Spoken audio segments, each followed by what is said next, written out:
Evidence ஆக்டை பொறுத்த வரைக்கும் நியூ ஆக்டுக்கும் இந்த பாரதிய சாட்சி அதிநியம் கொண்டு வந்திருக்கக்கூடிய நியூ ஆக்டுக்கும் ஓல்ட் ஆக்ட் இருந்த ஆக்டுக்கும் ஏதாவது மேஜர் டிஃபரன்ஸ் இருக்கானா மேஜர் டிஃபரன்ஸ்லாம் எதுவுமே இல்லை. செக்ஷனோட நம்பர்ஸ் தான் மாறி இருக்கு மோஸ்ட்லி. அப்புறம் எலக்ட்ரானிக் எவிடன்ஸ்க்கு அதோட வேல்யூ கொஞ்சம் இன்க்ரீஸ் பண்ணியிருக்காங்க. இதுக்கு முன்னாடி வந்து நம்ம எலக்ட்ரானிக் எவிடன்ஸை கொடுக்கலாம் கோர்ட்ல, எவிடன்ஸே வந்து எலக்ட்ரானிக் மோட்ல வந்து நம்ம வீட்டில் வந்து விட்னஸை வீட்டில் வச்சுட்டு கோர்ட்ல இருந்து எவிடன்ஸ் ரெக்கார்ட் பண்ணக்கூடிய ஃபெசிலிட்டிஸ் எல்லாம் முன்ன இல்லை. இப்போ நியூ ஆக்ட்ல அதெல்லாம் கொண்டு வந்திருக்காங்க. கேட்கலையா? ஆடியோல இல்லைங்களா? இல்ல உனக்கு கேக்குதா அரசு? அவங்களுக்கு எனக்கு கேக்குது. அவங்க சைடுல தான் ஏதாவது மேடம் உங்க சைடுல தான் ஏதோ ப்ராப்ளம் இருக்கு. சரி பாத்துக்கலாம். அவங்க சாட் பாக்ஸ்ல சொல்லிடு. ஸோ நியூ ஆக்டுக்கும் ஓல்ட் ஆக்டுக்கும் ஏதாவது மேஜர் டிஃபரன்ஸ் இருக்கானா இல்லை. So Indian evidence act, so நம்ம என்ன அப்போ நம்ம நியூ ஆக்டை தான் பார்க்கணுமா ஓல்ட் ஆக்டை பார்க்கணுமானா எக்ஸாமை பொறுத்த வரைக்கும் நியூ ஆக்ட்ல இருந்தும் கொஸ்டின்ஸ் வரும், ஓல்ட் ஆக்ட்ல இருந்தும் கொஸ்டின்ஸ் வரும். ஏன்னா இப்போ லாஸ்ட் இயர் நடந்த கேரளா ஜுடிஷியல் சர்வீஸ் எக்ஸாம்ல என்ன கொண்டு வந்துட்டாங்கன்னா இந்தியன் எவிடன்ஸ் ஆக்ட் பிளஸ் வந்துட்டு பாரதிய சாட்சி அதிநியம் சொல்லப்படுற நியூ ஆக்ட் ரெண்டுமே தான் சிலபஸ் வச்சிருக்காங்க. ஸோ நம்மளுக்கும் வந்துட்டு இப்போதைக்கு ரெண்டுமே படிக்கிற மாதிரி தான் இருக்கும். ஸோ இது கமென்ஸ்மெண்ட்டுக்கு வந்து ஃபர்ஸ்ட் ஜூலை இந்த இயர் ஃபர்ஸ்ட் ஜூலைல இருந்து வரும்னு சொல்லியிருக்காங்க. ஸோ ஜூலை வந்தப்பறம் பார்த்தோம்னா நம்ம அவங்க இதுலயே சொல்லிடுவாங்க எந்தெல்லாம் அப்ளிகபிள் ஆகும், ரெட்ராஸ்பெக்டிவ் எஃபெக்டா ப்ராஸ்பெக்டிவ் எஃபெக்டானு. ஸோ அது வரைக்கும் நம்ம வந்து ரெண்டுமே சேர்த்து படிக்கிறது நல்லதான். ஸோ செக்ஷன்ஸை யாரும் வந்து மெமரி பண்ணாதீங்க, கான்செப்ட் அண்டர்ஸ்டாண்ட் பண்ணிக்கோங்க. செக்ஷன்ஸ்ன்றது என்னன்னா வியர் நம்பர்ஸ் தான். ஸோ அதோட ஆர்டர் மாறுறது தான் வந்துட்டு நியூ ஆக்டுக்கும் ஓல்ட் ஆக்டுக்கும் டிஃபரன்ஸ். அதனால கான்செப்ட் தெளிவா கிளியரா இருந்தோம்னா நம்ம செக்ஷன்ஸை கடைசியா எக்ஸாம் கிட்ட வரும்போது நம்ம மெமரி பண்ணோம்னா நம்மளோட ஒர்க் ஈஸியாயிரும், நம்ம படிச்சதெல்லாம் வேஸ்ட் ஆகாம இருக்கும். ஸோ இப்போ இந்தியன் எவிடன்ஸ் ஆக்ட் அப்படின்னா வந்துட்டு 2 kinds ஆஃப் லால வந்து 2 kind ஆஃப் லா இருக்கு. யாராவது ஆன்சர் பண்றீங்களா? மைக் அன்மியூட் பண்ணிட்டு. நம்ம மோஸ்ட்லி இதை வந்து இன்டராக்டிவ் செஷனா எடுத்துட்டு போகலாம். நான் மட்டுமே பேசிக்கிட்டு இருந்தேன்னா அது வந்து நல்லா இருக்காது. ஸோ தெரிஞ்சவங்க ஆன்சர் பண்ணலாம், நான் கொஸ்டின் கேட்பேன் இடையில. லால வந்து 2 kinds ஆஃப் லா இருக்கு மேஜரா. என்னென்ன கைண்ட்ஸ் ஆஃப் லா இருக்கு? Civil and criminal. Civil and criminal. வேற ஏதாவது வேற மாதிரி?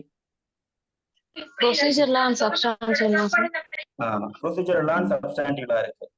இப்போ இந்தியன் எவிடன்ஸ் ப்ரொசீஜர் லா அப்படின்னா என்ன, சப்ஸ்டான்டிவ் லா அப்படின்னா என்னன்னா, சப்ஸ்டான்டிவ் லான்றது என்னன்னா சிட்டிசன்ஸ்க்கு இருக்கக்கூடிய ரைட்ஸ் அண்ட் லைபிலிட்டிஸ இந்த ரைட்ஸ்லாம் இருக்கு, இந்த அரசு மியூட் பண்ணிரு பேசுறவங்களெல்லாம். ஸோ ப்ரொசீஜர் லா சப்ஸ்டான்டிவ் லாஸ்ன்னு 2 இருக்கு. சப்ஸ்டான்டிவ் லாஸ்னா என்னன்னா பீப்புள்ஸ் சிட்டிசன்ஸ்க்கு இருக்கக்கூடிய ரைட்ஸ் அண்ட் லைபிலிட்டிஸ் எல்லாம் எடுத்து இந்த ரைட்லாம் இருக்கு, இந்த லைபிலிட்டிஸ் இருக்குன்னு எடுத்து சொல்றது வந்துட்டு உரிமைகளையும் கடப்பாடுகளையும் எடுத்து சொல்றது வந்துட்டு சப்ஸ்டான்டிவ் லா.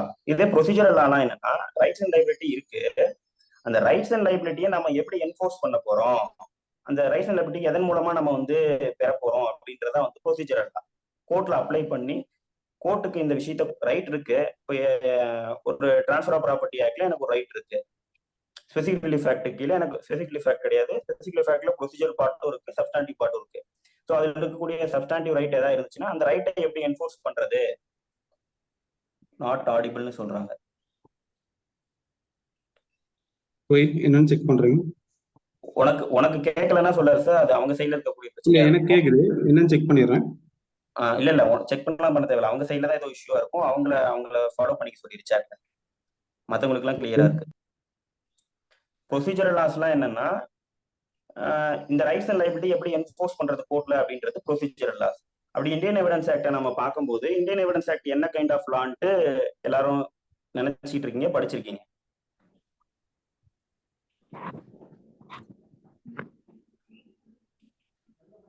ஆன்சர் பண்ணலாம் தெரிஞ்சவங்க.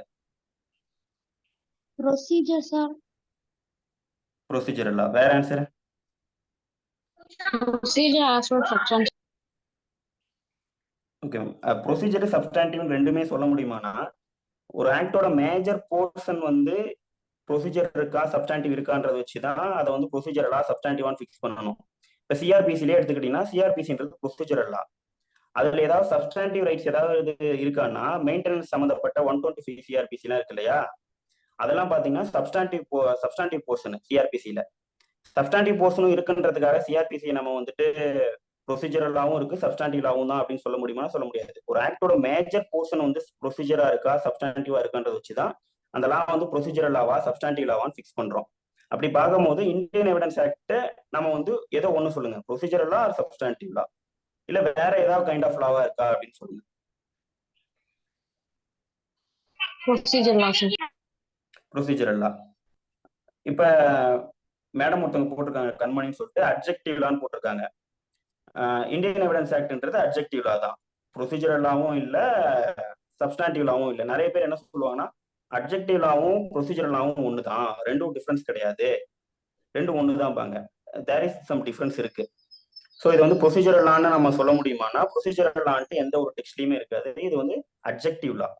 ஏன் அட்ஜெக்டிவ் லான்னு சொல்றேன்னா, அட்ஜெக்டிவ் லாவோட டெஃபினிஷன் என்ன சொல்றாங்கன்னா, இது நான் சொல்லல இந்த டெஃபினிஷனை, இந்த டெஃபினிஷன் வந்துட்டு இந்த புது கெசட் வந்துச்சு இல்லையா உங்களுக்கு, கெசட் பப்ளிகேஷன் வந்து இந்த நியூ ஆக்டை வந்து பப்ளிஷ் பண்றப்ப இந்த இது பப்ளிஷ் பண்ணிருக்கப்போ ஒரு நோட்டிபிகேஷன் விடுறாங்க சென்ட்ரல் கவர்மெண்ட்ல. அந்த நோட்டிபிகேஷன்ல என்ன சொல்றாங்கன்னா, அவங்களே சொல்றாங்க, இந்தியன் கவர்மெண்ட் என்ன சொல்றாங்கன்னா, லா ஆஃப் எவிடன்ஸ்ன்றது சப்ஸ்டான்டிவ் லாவும் இல்ல, ப்ரொசீஜரல் லாவும் இல்ல, இது வந்து என்ன கேட்டகரியில வருதுன்னா இது அட்ஜெக்டிவ் லா. அட்ஜெக்டிவ் லானா என்னன்னா, இது எழுதிக்கிறேன்னா எழுதிக்கோங்க. ஏன்னா எல்லாருமே என்ன சொல்லுவாங்கன்னா ப்ரொசீஜரல் லாவும் அட்ஜெக்டிவ் லாவும் ஒண்ணுதான் சொல்லுவாங்க. கிடையாது.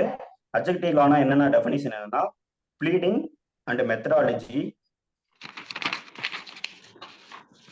by which the substantive or procedural laws are operationalized. எந்த ப்ளீடிங்ஸ் அண்ட் மெத்தடாலஜி அடிப்படையில substantive Lao procedural Lao operate ஆகுதோ அந்த லா தான் வந்து அட்ஜெக்டிவ் லான்றாங்க. ஸோ இது வந்து என்ன சொல்ல வராங்கன்னா, இப்ப ஒரு சப்ஸ்டான்டிவ் ரைட் இருக்கு இந்தியன் பீனல் கோட்ல, ஒருத்தர் வந்து ஒரு தண்டனை கொடுத்த இந்தியன் பீனல் கோடுன்றது சப்ஸ்டான்டிவ் லா. இந்தியன் பீனல் கோட்ல ஒருத்தங்களுக்கு இந்த தப்பு பண்ணா இந்த பனிஷ்மெண்ட் இருக்கு, அதை வந்து எப்படி அந்த பனிஷ்மெண்ட் எப்படி கொடுக்கணும், எப்படி இது பண்ணணும், அதுக்கு யார் யாரெல்லாம் போட்டுக்கு வரணும், யார் யாரெல்லாம் சாட்சி சொல்லணும், எல்லாமே வந்து ப்ரொசீஜரலா சொல்றது டெஃபினிஷன் சொல்றாருங்க. ப்ரொசீஜரலா சொல்றது வந்துட்டு சிஆர்பிசி. இப்ப வந்து சிஆர்பிசியும் எவிடன்ஸ் ஆக்டையும் வந்து சிஆர்பிசியும் ஐபிசியும் கோர்ட்ல எவிடன்ஸ் மூலமா எப்படி ப்ரூஃப் கொண்டு வருது, அந்த மெத்தடாலஜிக்கு பேர் இது. மெத்தடாலஜி வந்து இந்த இந்தியன் எவிடன்ஸ் ஆக்ட் இருக்கனால தான் இதை நம்ம என்னன்னு சொல்றோம்னா அட்ஜெக்டிவ் லான்னு சொல்றோம். அட்ஜெக்டிவ் லாவோட டெஃபினிஷன் என்னன்னா, bleeding and methodology by which the substantive or procedural laws are operationalized. OPERATIONALISED.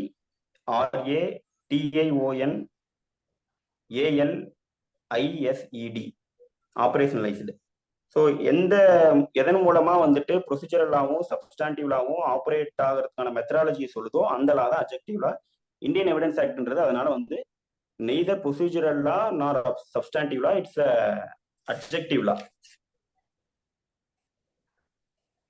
Okay, இப்போ வந்துட்டு இந்தியன் எவிடன்ஸ் ஆக்ட் நம்ம பாக்குறதுக்கு முன்னாடி மேஜரா நம்ம என்ன தெரிஞ்சுக்கணும்னா, நம்ம இந்தியன் எவிடன்ஸ் ஆக்ட் என்ன பர்பஸ்க்காக கொண்டு வரப்பட்டது அப்படின்னு சொல்லிட்டு எங்க இருக்குன்னா, இந்த ஆக்ட் ஃபர்ஸ்ட் லைன்லயே இருக்கு பாத்தீங்களா மேல, இந்தியன் எவிடன்ஸ் ஆக்ட் விட பாரதிய சாட்சி அதிநியம். ஸோ நீங்க இதையும் பழைய ஆக்டையும் கம்பேர் பண்ணீங்கன்னா ரெண்டுமே ஒன்றுதான் இருக்கும். நான் என்ன சின்ன சின்ன சேஞ்சஸ் தான் இருக்கும், என்ன சேஞ்சஸ் நான் இடையில சொல்லிடுறேன். நான் நியூ ஆக்டை வச்சு எடுக்கிறேன் கிளாஸ். பாரதிய சாட்சி அதிநியம்ல ஃபர்ஸ்ட் என்ன சொல்றாங்கன்னா, an act to consolidate and provide for general rules and principles of evidence for fair trial. So rules and principles of evidence for fair trial. So fair trial நடக்கிறதுக்காக இருக்கக்கூடிய எவிடன்ஸ்ல இருக்கக்கூடிய பிரின்சிபல்ஸை வந்து consolidate பண்ணக்கூடியதுக்காக தான் இந்த act கொண்டு வந்திருக்காங்க அப்படின்றாங்க. ஓகேங்களா? அதுக்கு முன்னாடி பாரதிய சாட்சி அதிநியம்னா என்னன்னா, பாரதியனா வந்துட்டு தெரியும் இந்தியாவை ரெஃபர் பண்ற ஒரு டேர்மு, சாட்சியனா வந்து சாட்சியத்தை ரெஃபர் பண்ற ஒரு டேர்மு எவிடன்ஸை, அதிநியம்னா ஆக்ட். ஓகேங்களா? இது எல்லாமே வந்து சான்ஸ்கிரிட் வேர்டு, ஆக்ட், இவ்வளவுதான். மற்றபடி இந்த நேம்ல ஒன்றும் பெருசாலாம் இல்லை. நேம் வந்து சேம் மீனிங் தரக்கூடிய நேம் தான் இது. இந்தியன் எவிடன்ஸ் ஆக்ட், பாரதிய சாட்சி அதிநியம்னாலும் ஒண்ணுதான். ஸோ இப்போ ஃபேர் ட்ரையல் நடக்கிறதுக்காக தான் இந்த principles of evidence act, principles of எவிடன்ஸையும் ரூல்ஸ் ஆஃப் எவிடன்ஸையும் கன்சல்டேட் பண்றாங்க. ஸோ ஃபேர் ட்ரையல் அப்படின்னும் போது ஃபேர் ட்ரையல் எங்க இருந்து இந்த கான்செப்ட் வருதுன்னா, ஆர்டிகல் 21 ஆஃப் கான்ஸ்டியூஷன் யாராவது படிச்சிருக்கீங்களா? 21 ஆஃப் கான்ஸ்டியூஷன் என்ன சொல்லுதுன்னு சொல்லுங்க யாராவது.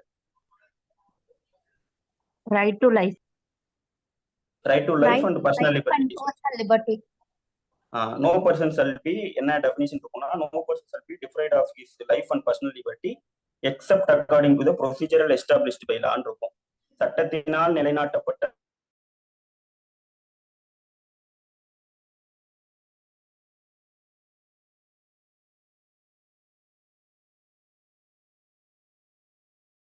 ஒரு ரைட் இன்க்ளூட் ஆகாதுன்னு சொல்லி சொல்றாங்கன்னா, ரைட் டு லைஃப்ல நிறைய கைண்ட் ஆஃப் இருக்கு.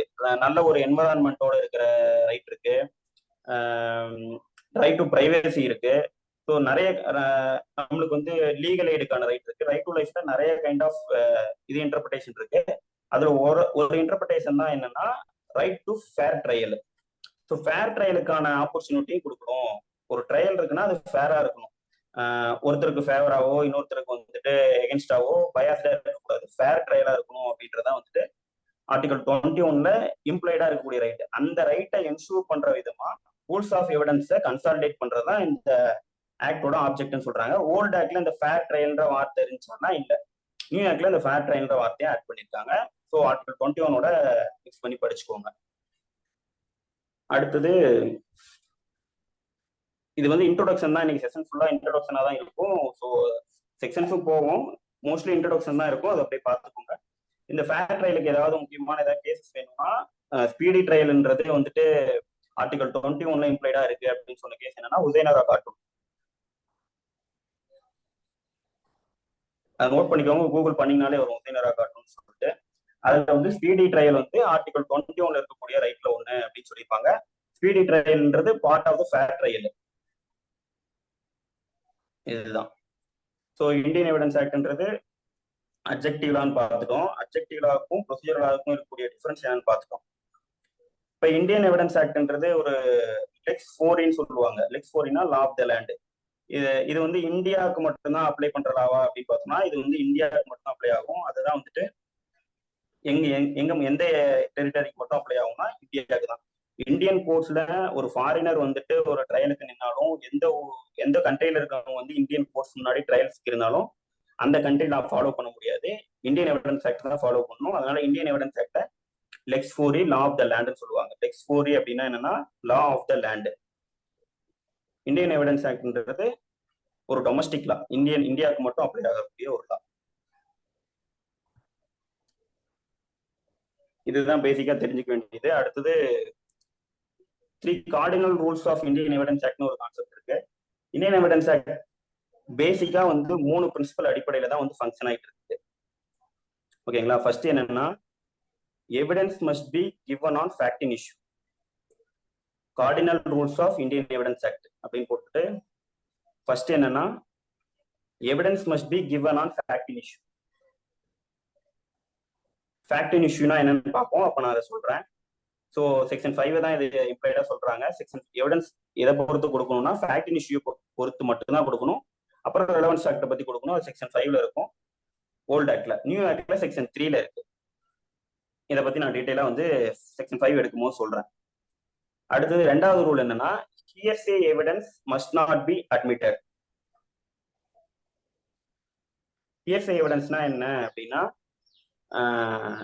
நான் ஒரு ஃபர்ஸ்ட் ஃபேக்ட் இன் இஷ்யூனா என்ன சொல்றேன். ஏன்னா ஃபர்ஸ்ட் என்ன சொல்லியிருக்கோம்னா evidence must be confine to fact in issue தானே சொல்லியிருக்கோம். ஸோ ஃபேக்ட் இன் இஷ்யூ அப்படின்னா என்னன்னா, நான் ஒரு விஷயம் சொல்றேன். நான் ஒரு சிவில் கேஸ் எக்ஸாம்பிளா எடுத்துப்போம். பிளைண்டிஃப் ஒரு விஷயம் சொல்றாரு, பிளைண்ட்ல ரிட்டன் ஸ்டேட்மெண்ட்ல டிஃபெண்டன்ட் ஒரு விஷயம் சொல்றாரு, ஃபேக்ட்ஸை சொல்றாரு. ஏன்னா ப்ளீடிங்ஸ் மட்டும் ப்ளீடிங்ஸ் வந்து ஃபேக்ட்ஸ் மட்டும் தான் இருக்கும். ஆர்டர் 6ல படிச்சிருப்பீங்க சிபிஎஸ்சில. அந்த ஃபேக்ட்ஸ்ல பிளைண்ட்ல ஒன்று சொல்றாரு, ரிட்டர்ன் ஸ்டேட்மெண்ட்ல டிஃபெண்டன்ட் ஒரு ஃபேக்டை சொல்றாரு. 2 பேருமே ஒரே மாதிரி சொல்லுவாங்கன்னா இல்ல, பிளைண்டிஃப் வந்து எனக்கு இந்த படி இப்படி ரைட் இருக்கும் பாரு. டிஃபெண்டன்ட் என்ன சொல்லுவாரு, பிளைண்டிஃப்க்கு இந்த மாதிரிலாம் ரைட் கிடையாது, எனக்கு தான் ரைட் இருக்கு அப்படின்னு சொல்லுவாரு. இல்லைன்னா பிளைண்டிஃப்க்கு ரைட் இருக்கு, இது வந்து பார்டு பை லிமிடேஷன் சொல்லுவாரு. பிளைண்டிஃப்க்கு ரைட் இருக்கு, ஆனா அவங்க பிளைண்டிஃப் கட்டின கோர்ட் ஃபீ தப்பு அப்படின்னு சொல்லுவாரு. ஸோ எந்த இடத்துல எல்லாம் பிளைண்டிஃபும் டிஃபெண்டன்ட்டும் டிஃபர் ஆகுறாங்களோ அதை அட்மிட் பண்ணிட்டா பிரச்சனை இல்லை, கேஸே வந்து நடத்த தேவையில்லை இல்லையா? ஜட்மெண்ட் ஆன அட்மிஷனே கொடுத்துட்டு போயிடலாம். அட்மிட் பண்ணல, 2 பேரும் எந்த இடத்துல டிஃபர் ஆகுறாங்களோ, பிளைண்டிஃப் ஒரு ஸ்டோரி சொல்றாரு, டிஃபெண்டன்ட் ஒரு ஸ்டோரி சொல்றாரு பிளைண்ட்ல, ரெண்டு ஸ்டோரிக்கும் எந்த பாயிண்ட்ல வந்து டிஃபரன்ஸ் ஆகுதோ அதுதான் அந்த பாயிண்ட்டுக்கு whether suit is barred by limitation or not, whether plaintiff has a right to over the suit property or not. பிளைண்டிஃப்க்கு சூட் ப்ராப்பர்ட்டியில ரைட் இருக்கா இல்லையா? ஏன்னா பிளைண்டிஃப் வந்து ஒரு விஷயத்தை இப்படிதான் இருக்கு எக்ஸிஸ்ட்னு சொல்லுவாரு, டிஃபரெண்ட் என்ன சொல்லுவாரு, நான் எக்ஸிஸ்ட் இப்படி கிடையாதுன்னு சொல்லுவாரு. இந்த பாயிண்ட் தான் வந்து இஷ்யூ ஃப்ரேம் பண்ணுவோம் இல்லையா? அந்த இஷ்யூக்கு ஆன்சர் தரக்கூடிய ஃபேக்ட்ஸ், ஸ்ட்ரெயிட்டாவே அந்த இஷ்யூஸ்க்கு ஆன்சர் தரக்கூடிய ஃபேக்ட்ஸ் தான் என்னன்னா ஃபேக்ட்ஸ் இன் இஷ்யூ. ஓகேங்களா? அப்ப எவிடன்ஸ் எதை பொறுத்து தான் கொடுக்கணும்னா, எந்த இடத்துல ரெண்டு பேரும் டிஃபர் ஆகுறாங்களோ அதை பொறுத்து தான் கொடுக்கணும். பிளைண்டிஃப் ஒன்று சொல்லி ரைட் இருக்கான்னு சொல்லி டிஃபரெண்ட் வந்து ரைட், ஆமா பிளைண்டிஃப்க்கு ரைட் இருக்குன்னு சொல்லிட்டாருன்னா ரெண்டு பேருக்குமே டிஃபரன்ஸ் ஏதாவது இருக்கான்னா டிஃபரன்ஸ் இல்லை. பிளைண்டிஃப் சொன்னதை டிஃபரெண்ட் அட்மிட் பண்ணிட்டாருன்னா இங்க நம்ம எவிடன்ஸ் சொல்றதுக்கு அதுக்கான தேவை இருக்கான்னா எவிடன்ஸ் சொல்றதுக்கு தேவையே கிடையாது. ஸோ டிஃபர் ஆகும் போது தான் எவிடன்ஸ் சொல்றோம். அதனாலதான் first cardinal rules of evidence ஆக்ட்ல ஃபர்ஸ்ட் ரூல் என்னன்னா, evidence must be confined to the fact in issue. அடுத்து ரெண்டாவது ரூல் என்ன, hearsay evidence must not be admitted. Hearsay எவிடன்ஸ்னா என்னன்னா, ஒரு விஷயத்த வந்து நான் என்னோட சென்சஸ் மூலமா பர்சீவ் பண்ணிருக்கேன் அப்படின்னா அது வந்து டைரக்ட் எவிடன்ஸ். 5 சென்சஸ் இருக்கு. 5 சென்சஸ் என்னன்னா, என்னோட கண்ணு மூலமா நான் ஒரு விஷயத்த பார்த்து தெரிஞ்சுக்குவேன், காது மூலமா ஒரு விஷயத்த கேட்டு தெரிஞ்சுக்குவேன், அதுவும் டைரக்ட் தான். ஹியர்சேனா காதுல கேட்கறது கிடையாது, காது மூலமா நான் ஒரு விஷயத்த கேட்டாலுமே அது வந்து டைரக்ட் எவிடன்ஸ் தான். ஓகேங்களா? கண்ணு மூலமா பாக்குறது, காது மூலமா கேட்கறது, என்னோட நான் ஸ்மெல் பண்ணி ஒரு விஷயத்த தெரிஞ்சுக்குவேன், இல்லைன்னா டேஸ்ட் பண்ணி ஒரு விஷயத்த தெரிஞ்சுக்குவேன், என்னை யாராவது டச் பண்ணாங்கன்னா அந்த டச் ஃபீலை வச்சு நான் தெரிஞ்சுக்குவேன். இதுதான் ஐம்புலன்கள். ஸோ அந்த 5 சென்சஸை வச்சு நான் என்னதெல்லாம் பர்சீவ் பண்ணி தெரிஞ்சுக்கிறேனோ அதெல்லாம் டைரக்ட். இந்த டைரக்ட் இல்லாம இன்னொருத்தர் என்கிட்ட வந்து இப்படி சொன்னாரு, அதை நான் உங்ககிட்ட சொல்றேன் அப்படின்னு சொன்னா அது வந்து இயற்கை. ஏன்னா வந்து இன்னொருத்தர் சொல்றதோட உண்மைத்தன்மையை வந்துட்டு கோர்ட் எப்படி நம்புனா நம்பாது. நீ பாத்தியா, நீ கேட்டியா, நீ வந்து உன்னோட ஃபீல் மூலமா டச் மூலமா உணர்ந்தியா? இல்ல யாரோ ஒருத்தர் சொன்னதை வந்துட்டு நம்ம கோர்ட்டை சொன்னா அது கோர்ட் நம்ப முடியுமானா அதுக்கு கிரெடிபிலிட்டி இருக்குமானா இருக்காது. ஸோ அதனாலதான் ரெண்டாவது cardinal rules of evidence act என்னன்னா, hearsay evidence must not be admitted. தமிழ்ல வந்து கேள்வி நிலை சாட்சியம் சாட்சியமாக ஏற்றுக்கொள்ளப்பட மாட்டாது. இது டிரான்ஸ்லேஷனுக்காக தமிழ்லையும் சொல்றேன். அதே மாதிரி ஃபர்ஸ்ட் ரூலுக்கு தமிழ் என்ன சொல்லலாம்னா, பிரச்சனையில் உள்ள பொருண்மைகளை பொறுத்து மட்டுமே சாட்சியம் அளிக்கப்பட வேண்டும். ஃபேக்ட் இஷ்யூ பொறுத்து மட்டும்தான் எவிடன்ஸ் சொல்லணும். இது ஃபர்ஸ்ட் ரூல். இப்ப ஹியர்சே எவிடன்ஸ் வந்துட்டு அட்மிட் பண்ண முடியாதுன்னு சொல்றோம். இது எதை வச்சு டைரக்டா கொடுக்கணும் அப்படின்னு சொல்றோமே, அது எதை வச்சு சொல்றோம்னா, ஓல்ட் ஆக்ட்ல செக்ஷன் 60ல வந்து ஓரல் எவிடன்ஸ் மஸ்ட் பி டைரக்ட்னு கொடுத்துருப்பாங்க செக்ஷன் 60ல. அதை வச்சுதான் இந்த பிரின்சிபல் வந்துட்டு எவால்வ் ஆகும், ரெண்டாவது பிரின்சிபல். இப்ப ஹியர்சே எவிடன்ஸ்க்கு வந்துட்டு நம்ம என்ன சொல்லிட்டோம்னா, எப்பயுமே ஏத்துக்க முடியாதுன்னு சொல்லிட்டோம். அதுக்கு வந்து இது ரொம்ப ஸ்ட்ரிஞ்சன்டான பிரின்சிபலானா இல்ல, இதுக்கு வந்து சில எக்ஸப்ஷன்ஸ் எல்லாம் இருக்கு. எந்தெந்த செக்ஷன்ஸ் எல்லாம் ஹியர்சே எவிடன்ஸை வந்து அட்மிட் பண்ற மாதிரி இருக்கக்கூடிய செக்ஷன்ஸ் என்னென்ன அப்படின்னா அதை நோட் பண்ணிக்கோங்க.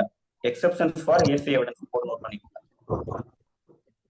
நான் அந்த கிளாஸ் எடுக்கும் போது அந்த செக்ஷன்ஸ் போகும்போது டீட்டெயிலா எடுக்கிறேன். இப்போதைக்கு இதை மட்டும் நோட் பண்ணிக்கோங்க. Section 6, 17, 32, 33, 45 and 74. ஸோ இது இந்த செக்ஷன்ஸ் எல்லாம் ஹியர்சே எவிடன்ஸோட எக்ஸப்ஷன்ஸ். அப்ப இந்த செக்ஷன்ஸ்ல வரக்கூடிய ஹியர்சே எல்லாம் ஹியர்சேவா இருந்தா கூட அதை வந்து எவிடன்ஸா நம்ம அட்மிட் பண்ணிக்கலாம். அடுத்தது third cardinal rules of evidence act என்னன்னா, மெயினானது என்னன்னா, best evidence must be given in all cases. எல்லா கேஸுமே நம்ம கிட்ட இருக்கக்கூடிய பெஸ்ட் எவிடன்ஸை கொடுக்கணும். இப்ப ஃபார் எக்ஸாம்பிள் என்னன்னா, நம்மகிட்ட ஒரு டாக்குமெண்ட்ரி எவிடன்ஸ் இருக்கு. டாக்குமெண்ட்ரி எவிடன்ஸ் இருக்கும்போது நம்ம போய் அதை பொறுத்து ஓரல் எவிடன்ஸ் கொடுக்க முடியுமா? கொடுக்க முடியாது. இப்போ வந்து ஒரு ஓரல் டாக்குமெண்ட்ரி எவிடன்ஸ் இருக்கும்போது ஓரல் எவிடன்ஸ் கொடுக்க முடியாது. அதே மாதிரி நம்மகிட்ட ஒரு ஒரிஜினல் இருக்கு. ஒரிஜினல் இருக்கும்போது நம்ம போயிட்டு ஜெராக்ஸ் காப்பி கொடுக்க முடியுமா? செகண்ட் எவிடன்ஸ் கொடுக்க முடியுமா? கொடுக்க முடியாது. ஸோ எல்லா கேசஸ்லயுமே நம்ம எதை தான் கொடுக்கணும்னா பெஸ்ட் எவிடன்ஸ் தான் கொடுக்கணும். இதுக்கு ரிலேட்டட் ப்ரொவிஷன் என்ன, section 92. Contract, grant, disposition of property இருக்கும் போது டாக்குமெண்ட்ரி எவிடன்ஸ் தான் கொடுக்கணும் அப்படின்றத அந்த ப்ரொவிஷன். அது இதையும் நம்ம டீட்டெயிலா பார்க்கும்போது அந்த ப்ரொவிஷன் பார்க்க. ஸோ இதெல்லாம் வந்து cardinal rules of evidence act. யாராவது இந்த 3 கார்டினல் ரூல்ஸையும் லைட்டா என்னென்ன மட்டும் ஹெட்டிங் மட்டும் சொல்லுங்க.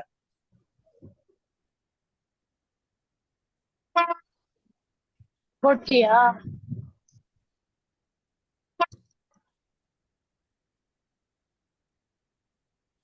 அன்மியூட் பண்ணிக்கோங்க, ஆன்சர் பண்ணாதவங்க. மத்தவங்க யாராவது ஆன்சர் பண்ற மாதிரி இருந்துச்சுன்னா must be given on unmute பண்ணிட்டு fact. நீங்க ஆன்சர் பண்ணுங்க. Hello. Sir, எஸ் மேம் சொல்றேங்க sir. சொல்லுங்க. Evidence must be given on fact in issue. Hearsay evidence must be not admitted. Best evidence must be given. சரிங்க madam. First இது புரியலன்றாங்க. First இது நான் இப்ப ஃபேக்ட் இஷ்யூக்கான டெஃபினிஷன் நடத்துவேன். அப்ப நான் திரும்ப உங்களுக்கு எக்ஸ்பிளைன் பண்றேன் மேடம். ஓகே, ஸோ இதுதான் வந்துட்டு cardinal rules of Indian evidence act. So இதை நம்ம மைண்ட்ல வச்சுட்டு தான் இந்தியன் எவிடன்ஸ் ஆக்டை அண்டர்ஸ்டாண்ட் பண்ண முடியும். அடுத்தது ஒரு ஒரு எவிடன்ஸ் இருக்கு. ஒரு எவிடன்ஸ்ல வந்து நம்ம 10 பேர் ஒரு கேஸ்லயுமே ஒரு 10 விட்னஸ் வேணுமா, 20 விட்னஸ் வேணுமா அப்படின்னா, ஒரு கேஸை வந்து எத்தனை ஐ விட்னஸ் இருந்தா ஒரு கேஸை நிரூபிக்க முடியும் மேடம்? யாராவது சொல்லுங்க. இத்தனை ஐ விட்னஸ் தான் வேணும்னு இருக்கா? எத்தனை ஐ விட்னஸ் இருந்தா ஒரு கேஸை நம்ம ப்ரூவ் பண்ணதா எடுத்துக்கலாம்? ஒரே ஒரு eye witness sir number of witness வந்து கணக்குல sir under section 118 of Indian evidence act படி 118 தானா?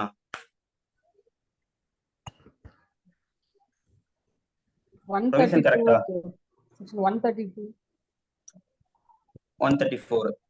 அதுக்கு ஒரு கேஸ் இருக்கு தெரியுமா? வடிவேல் தேவர். சரி மேடம், சூப்பர். சோ வடிவேல் தேவர்ல என்ன சொல்றாங்கன்னா, ஸ்டேட் ஆஃப் மெட்ராஸ்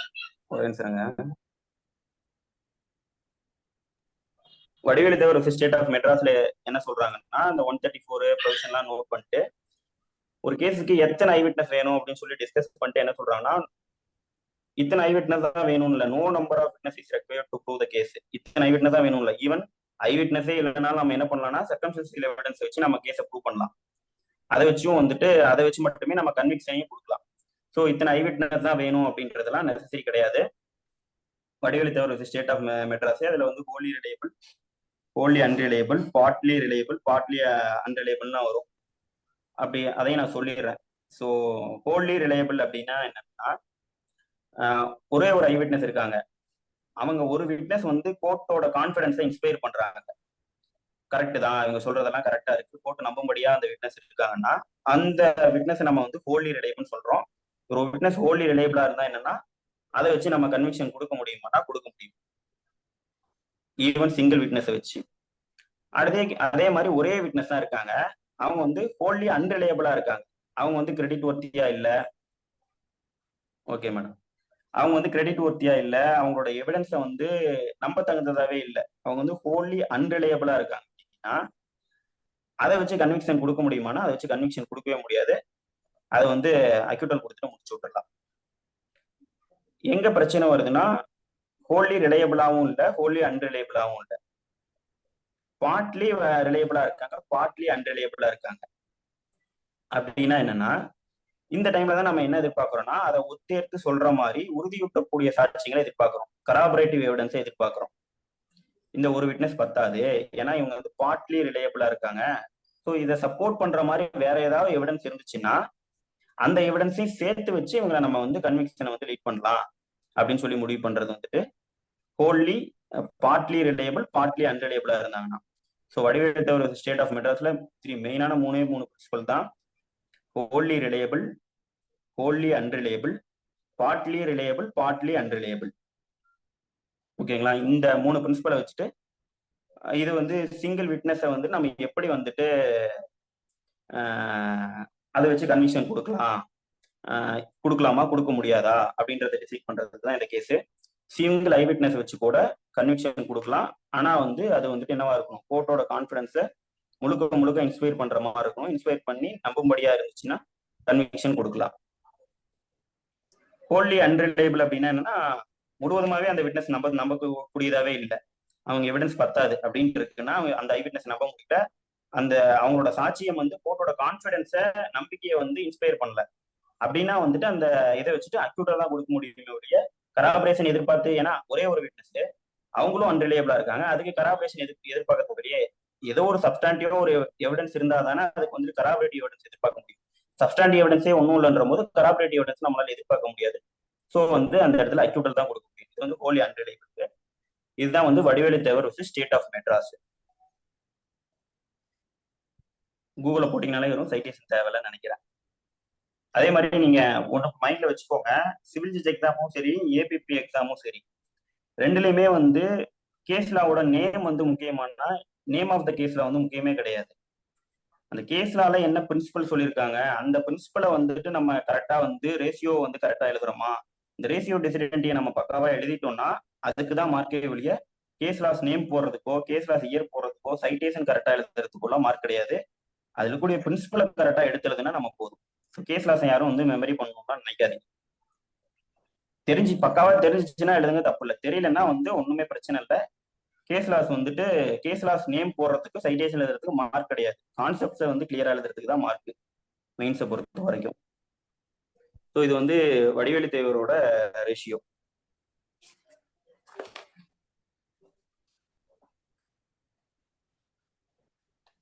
ஸோ இதை வச்சுட்டு நம்ம என்ன பண்ணலாம்னா, இது வந்து நம்ம இதுவும் வந்துட்டு எதை பொறுத்துனா, இது எவிடன்சரி வேல்யூ என்ன, ஒரு சிங்கிள் விட்னஸை பத்தி படிச்சுப்போம். இப்ப யார் யாரெல்லாம் எவிடன்ஸ் கொடுக்கலாம் அப்படின்னு சொல்லிட்டு, யார் யாரெல்லாம் சாட்சியம் அளிக்கலாம், ஒரு அன்சோன்மெண்டா இருக்கவங்க, ஒரு சைல்டா இருக்கவங்க, கண்ணு தெரியாதவங்க, காது கேட்காதவங்க, இந்த மாதிரி இருக்கவங்கலாம் வந்துட்டு எவிடன்ஸ் சொல்ல முடியுமா, இல்ல வந்துட்டு பிசிக்கலா நல்லா ஃபிட்டா இருக்கவங்க மட்டும் தான் எவிடன்ஸ் சொல்ல முடியுமா, அதை பத்தி யாராவது சொல்லுங்க.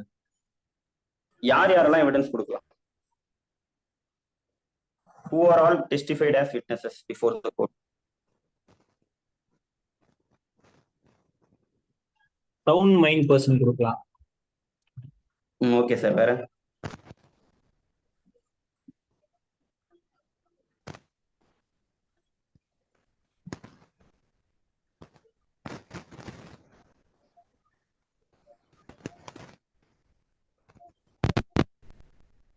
அனுசமம் கரெக்ட். சார் நான் சொல்லட்டுமா சார்? எஸ் மேம், சொல்லுங்க சார். ஒரு கொஸ்டினை அண்டர்ஸ்டாண்ட் பண்ணிட்டு அந்த கொஸ்டினுக்கு ஒரு ரேஷனல் ஆன்சரை கொடுக்கக்கூடிய எனி பர்சனும் இது டெஸ்டிஃபை விட்னஸ் தான் சார். இது 118 இந்தியன் எவிடன்ஸ் ஆக்ட்ல சொல்லிருக்கு sir. Yes ma'am, correct ma'am. So அதுதான் மேடம் சொன்னதுதான். யார் யாரெல்லாம் வந்துட்டு காம்பிட்டன்ட் விட்னஸஸ்னா 118 ஆஃப் எவிடன்ஸ் ஆக்ட் என்ன சொல்லுதுன்னா, 118 எடுக்கும்போது டீட்டெயிலாக பார்ப்போம். இது வந்து பேசிக்கா வந்து எவிடன்ஸோட இன்ட்ரோடக்ஷன் தான் கொடுத்துட்டு இருக்கேன். ஆக்டுக்குள்ள நம்ம என்ன போகல. ஆக்டுக்குள்ள போகும்போது ஒவ்வொரு ப்ரொவிஷனா போகும்போது நம்ம டீட்டெயிலா போவோம். யார் யாரெல்லாம் காம்பிட்டன்ட் விட்னஸ்னா, overall understand the question put to them. யார் யாருக்கெல்லாம் வந்து கோர்ட்ல கேட்குற கொஸ்டினை அண்டர்ஸ்டாண்ட் பண்ணிக்க தெரியுதோ, அண்டர்ஸ்டாண்ட் பண்ணிட்டு அதுக்கு ரேஷனலான ஆன்சர் யார் யாரெல்லாம் கொடுக்கறதுக்கு வந்துட்டு தகுதியா இருக்காங்களோ அவங்க எல்லாருமே காம்பிட்டன்ட் விட்னஸ் தான். ஈவன் ஒரு 5 years ஓல்டு சைல்டா இருந்தாலுமே கூட அந்த சைல்டுக்கு வந்துட்டு கோர்ட்ல அட்வொகேட் கேட்கிற கொஸ்டினும் ஜட்ஜஸ் கேட்கிற கொஸ்டினும் வந்துட்டு அண்டர்ஸ்டாண்ட் பண்ண தெரிஞ்சு அதுக்கு ஒரு ரேஷனலான ஆன்சர் கொடுக்குற அளவுக்கு கெப்பாசிட்டி இருந்துச்சுன்னா அந்த சைல்டும் காம்பிட்டன்ட் விட்னஸ் தான். அன்சோன் மைண்டா இருக்கிற பர்சனும், அன்சோன் மைண்ட்னா வந்து முழுவதுமே வந்து லூனாட்டிக்கா இருக்கவங்க அந்த மாதிரி எல்லாம் கிடையாது. நிறைய கைண்ட் ஆஃப் அன்சோன் மைண்ட் இருக்காங்க. அவங்களுக்கு வந்துட்டு லூசிட் இன்டர்வல்ஸ் இருக்கும். அந்த டைம்ல அவங்க தெளிவா இருப்பாங்க. அந்த மாதிரி அன்சோன் மைண்ட் பர்சனும் கொஸ்டினை அண்டர்ஸ்டாண்ட் பண்ணிட்டு ரேஷனல் ஆன்சர் கொடுக்கக்கூடிய கெப்பாசிட்டியில இருந்தாங்களா அவங்களுமே வந்துட்டு காம்பிட்டன்ட் விட்னஸ் தான். ஸோ யார் யாரெல்லாம் காம்பிட்டன்ட் விட்னஸஸ்னா, யார் யாரெல்லாம் வந்து கொஸ்டினை அண்டர்ஸ்டாண்ட் பண்ணிட்டு கோர்ட்ல கேட்கக்கூடிய கொஸ்டினை அண்டர்ஸ்டாண்ட் பண்ணிட்டு அதுக்கு ரேஷனலா ஆன்சர் கொடுக்க கெப்பாசிட்டியில இருக்காங்களோ அவங்க எல்லாருமே வந்துட்டு காம்பிட்டன்டான விட்னஸஸ் தான். அதுக்கு என்ன இப்ப வந்து கோர்ட்ல வந்து நம்ம ஓத் அட்மினிஸ்டர் பண்றோம் இல்லையா? ஓத் எதுக்காக அட்மினிஸ்டர் பண்றோம் தெரியுமா யாருக்காவது? விட்னஸஸ் வந்து பாக்ஸ் ஏறினவொன்னும் வந்துட்டு நீங்க சொல்றதெல்லாம் உண்மைதான், நான் வந்து உண்மை தவிர வேற எதுவும் இல்லை, பியாண்ட் ட்ரூத் நான் எதுவுமே சொல்லலை அப்படின்னு சொல்லிட்டு ஓத் அட்மினிஸ்டர் பண்ணிட்டு தான் சத்தியப்பிரமாணம் எடுத்துட்டு தான் நம்ம வந்துட்டு சாட்சி சொல்லவே ஆரம்பிக்கிறோம். சீஃபா இருந்தாலும் சரி, கிராஸா இருந்தாலும் சரி. ஸோ வந்து ஓத் அட்மினிஸ்டர் பண்றோம். ஓத் அட்மினிஸ்டர் பண்றதோட பர்பஸ் என்ன? அப்போதான் சார் எவிடன்ஸா கன்சிடர் பண்ண முடியும், இல்லாட்டி எவிடன்ஸா எடுத்துக்க முடியாது. Okay ma'am. இப்போ ஓத் அட்மினிஸ்டர் பண்ணாம விட்டுட்டாங்க, அதனால வந்து அதோட எவிடன்ஷியல் வேல்யூ இல்லாம போயிருமா?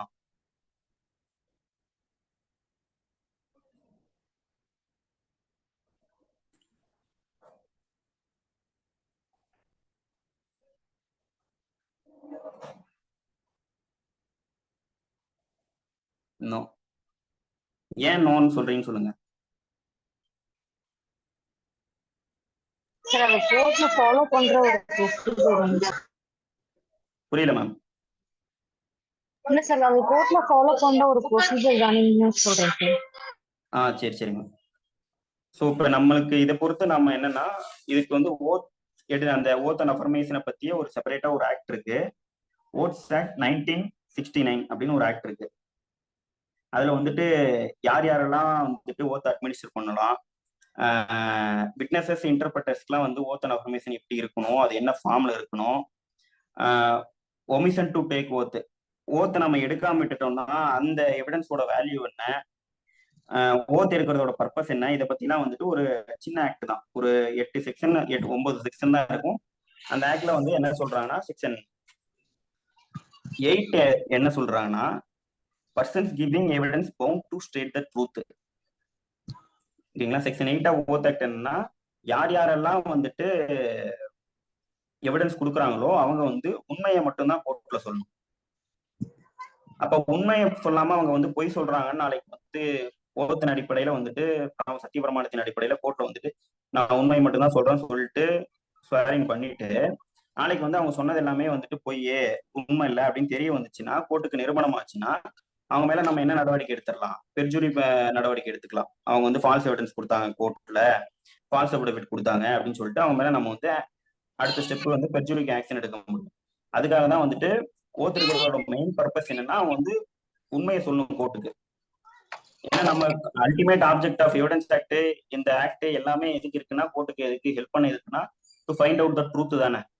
கோர்ட்டுக்கு உண்மை தெரிய வரணும். At the end of the day வந்து எல்லா ஆக்டும் இருக்கிறதோட இது என்னன்னா கோர்ட்டுக்கு உண்மை தெரிய வரணும். ஏன்னா இங்க வந்து கோர்ட்ல இருக்கக்கூடிய ஜட்ஜு போய் சம்பவத்தை பார்த்திருக்க மாட்டாரு, 2 சைட்ல இருக்கக்கூடிய அட்வொகேட்ஸ் போயிட்டு சம்பவத்தை பார்த்திருக்க மாட்டாங்க, சுத்தி இருக்கக்கூடிய அங்க கோர்ட்ல வேலை செய்யறவங்க போய் சம்பவத்தை பார்த்திருக்க மாட்டாங்க, எல்லா விட்னஸுமே ஐ விட்னஸ் ஆயிட மாட்டாங்க. ஸோ இந்த லாஸ்லாம் இருக்கிறதோட ஆப்ஜெக்டே என்னன்னா to find out the truth தான். ஸோ இப்போ கோர்ட்ல வந்து நம்ம போற போக்குல வந்து நம்ம போய் சொல்லிட்டு போயிட்டோம்னா அதோட அதை அந்த அப்ரிஷியேட் பண்றது வந்து நம்மளுக்கு கஷ்டமா இருக்கும் இல்லையா. அதனாலதான் நம்ம எந்த எவிடன்ஸ் எடுத்தாலுமே நம்ம வந்துட்டு ஓத் ஆக்ட் கீழே வந்துட்டு ஓத் அண்ட் அஃபர்மேஷன் வாங்கிட்டு வந்துட்டு உண்மைதான் சொல்றாங்கன்னு வாங்கிட்டு இது பண்றோம். அதனாலதான் செக்ஷன் 8 என்ன சொல்லுதுன்னா person giving evidence bound to state the truth. So உண்மையை மட்டும்தான் சொல்லணும் எவிடன்ஸ் கொடுக்குற எல்லாருமே. உண்மையை சொல்லாம இருந்தாங்கன்னா அவங்களுக்கு அதை ப்ரூஃப் பண்ணாங்கன்னா நம்ம ஐபிசி கீழே வந்து பெர்ஜுரி ஆக்ஷன் எடுத்துக்கலாம். இப்போ வந்து ஒமிஷன் டு டேக் த ஓத்னு பார்த்தோம். அதுக்கு என்ன ப்ரொவிஷனா என்ன செக்ஷன் 7 ஓத் ஆக்ட்லயே proceedings and evidence not invalidated by omission of oath or irregularity. ஒரு ஓத் ரெக்கார்ட் பண்றப்போ வந்துட்டு ஒரு ஓத்தே ரெக்கார்ட் பண்ணாம விட்டுட்டாங்க, இல்ல ரெக்கார்ட் பண்ண ஓத்துல வந்து நம்மளுக்கு இர்ரெகுலாரிட்டி இருக்குது அப்படின்ற காரணத்தினாலேயே நம்ம அந்த ப்ரொசீடிங்ஸே அந்த எவிடன்ஸே வந்துட்டு இன்வாலிட் ஆக்க முடியுமானா இன்வாலிட் ஆக்கிட முடியாது, இது வேலிட் தான். அதே மாதிரி ஓத் எடுக்காதனாலேயே அவன் வந்து பொய் சொல்லிட்டு போயிடனாலும் அவசியம் கிடையாது, அவன் வந்து உண்மைதான் சொல்லணும் விட்னஸ். இதுதான் என்னன்னா செக்ஷன் 7. செக்ஷன் 7 வந்து proceedings and evidence not invalidated by omission of oath or irregularity. இது செக்ஷன் 7 ஆஃப் ஓத் ஆக்ட். அதுலயே செக்ஷன் 4 ஆஃப் ஓத் ஆக்ட் என்ன சொல்லுதுன்னா ப்ரொவிசோல ஒரு 12 வயசுக்கு கீழே இருக்கக்கூடிய வந்து சைல்டுக்கு வந்து ஓத் எடுக்க வேண்டிய கட்டாயமே கிடையாது.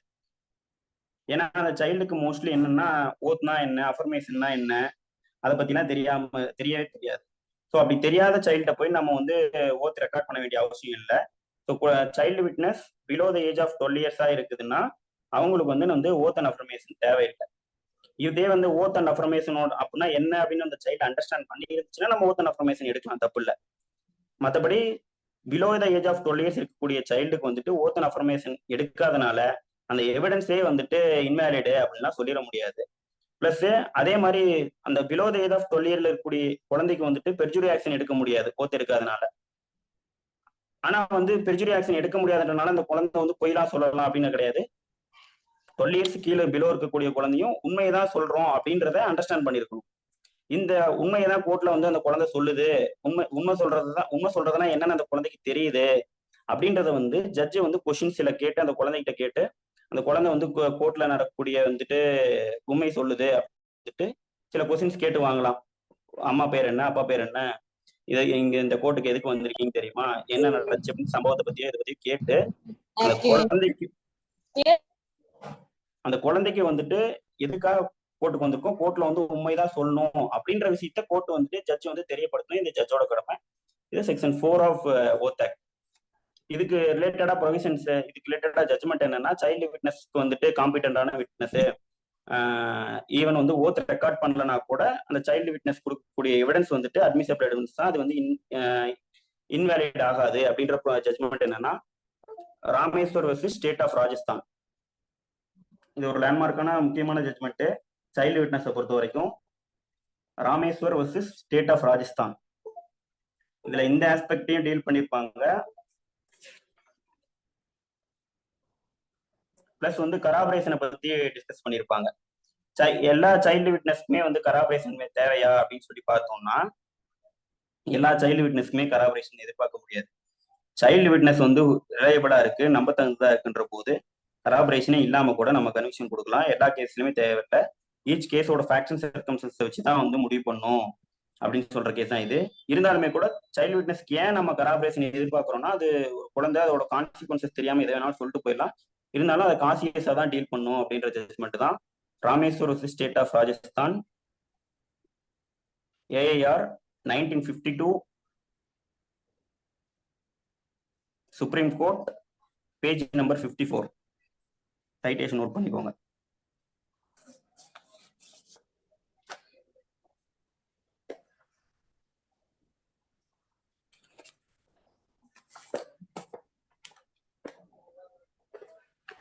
ஸோ இதுதான் நம்ம எவிடன்ஸ் ஆக்டுக்கு உள்ள போறதுக்கு முன்னாடி தெரிஞ்சுக்க வேண்டிய பேசிக்கான சில விஷயங்கள்.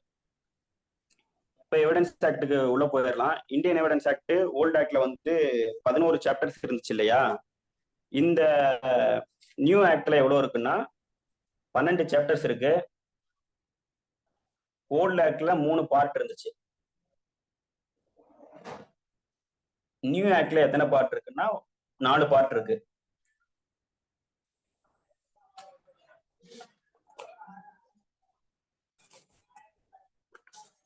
ஓல்ட் ஆக்ட்ல 167 செக்ஷன்ஸ் இருந்துச்சு. நியூ ஆக்ட்ல 170 செக்ஷன்ஸ் இருக்கு. இதுதான் இந்தியன் எவிடன்ஸ் ஆக்டோட பாரதிய சாட்சி அதிநியத்தோட ஃப்ரேம் ஒர்க்கு. ஸோ இப்போ ஆக்டுக்குள்ள போயிடலாம். ஃபர்ஸ்ட் வந்துட்டு செக்ஷன் 1 பார்ட் 1ல சாப்டர் 1ல செக்ஷன் 1க்கு போறோம். இந்த இதை ஸ்கிரீன்ல ஷேரா இருக்கு, ஸ்கிரீன்ல பார்த்துக்கோங்க. இல்லைன்னா வந்துட்டு வாட்ஸ்அப்ல வந்து இந்த டாக்குமெண்ட்டே அனுப்பிட்டு இருக்கோம் நியூ ஆக்ட், அதை ஓப்பன் பண்ணிக்கோங்க. இல்லை ஆக்ட் நியூ ஆக்ட் யாராவது பேராக்ஸ் வாங்கி வச்சிருந்தீங்கன்னா வாங்கிக்கோங்க. வாங்காதவங்க வந்துட்டு நியூ பேராக்டும் வாங்கி வச்சுக்கோங்க. So first section 1 new ஆக்ட்ல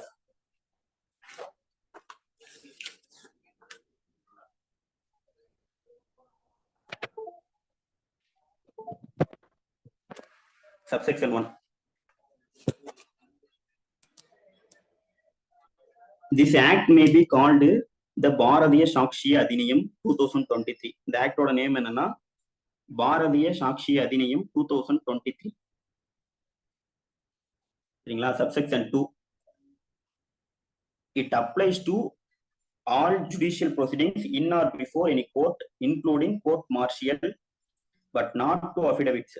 so இந்த ஆக்ட் என்னென்ன ஜுடிஷியல் ப்ரொசீடிங்ஸ்க்குலாம் அப்ளிகபிள் ஆகும்னா, கோர்ட் மார்ஷியல் உட்பட எல்லா கோர்ட்டுக்கும் அப்ளிகபிள் ஆகும். முன்னாடி வந்து சில மிலிட்ரி கோர்ஸ்லாம் கொடுத்துட்டு இந்த ஆக்ட் கீழே இருக்கக்கூடிய மிலிட்ரி கோர்ஸ்க்குலாம் வந்து இது அப்ளிகபிள் ஆகாது, மற்றதுக்கெல்லாம் அப்ளிகபிள் ஆகும் கொடுத்துருப்பாங்க. அந்த இதெல்லாம் வந்து நியூ ஆக்ட்ல எடுத்துட்டு இது வந்து கோர்ட் மார்ஷியலுக்கும் அப்ளிகபிள் ஆகும், பிளஸ் எல்லா ஜுடிஷியல் ப்ரொசீடிங்ஸ் நடக்கக்கூடிய எல்லா கோர்ட்டுக்கும் அப்ளிகபிள் ஆகும்னு சொல்லிட்டாங்க.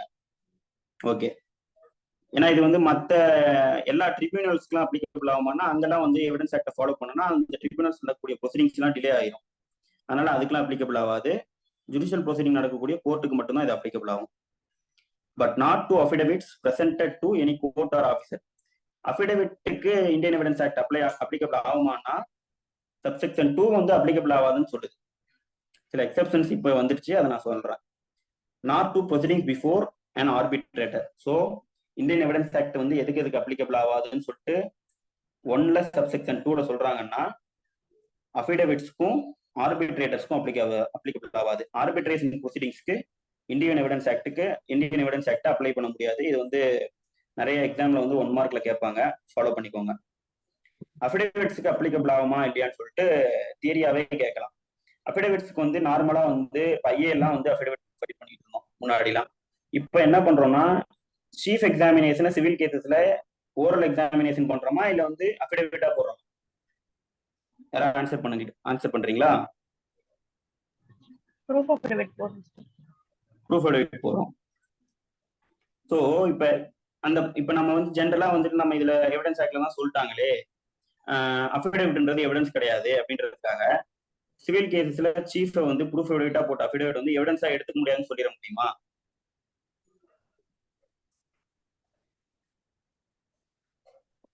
அதுல சில அட்மிஷன்ஸ் இருந்தாக்கா that can be treated as evidence sir. அந்த admitted facts வந்து they can't go back sir. Admitted ஃபேக்ட்ஸே இல்லை மேடம். அவங்க வந்து ப்ரூஃப் அஃபிடவிட்ல வந்து நிறைய ஃபேக்ட்ஸ் சொல்லியிருக்காங்க. அட்மிட்டட் ஃபேக்ட்ஸ்லாம் இல்லை.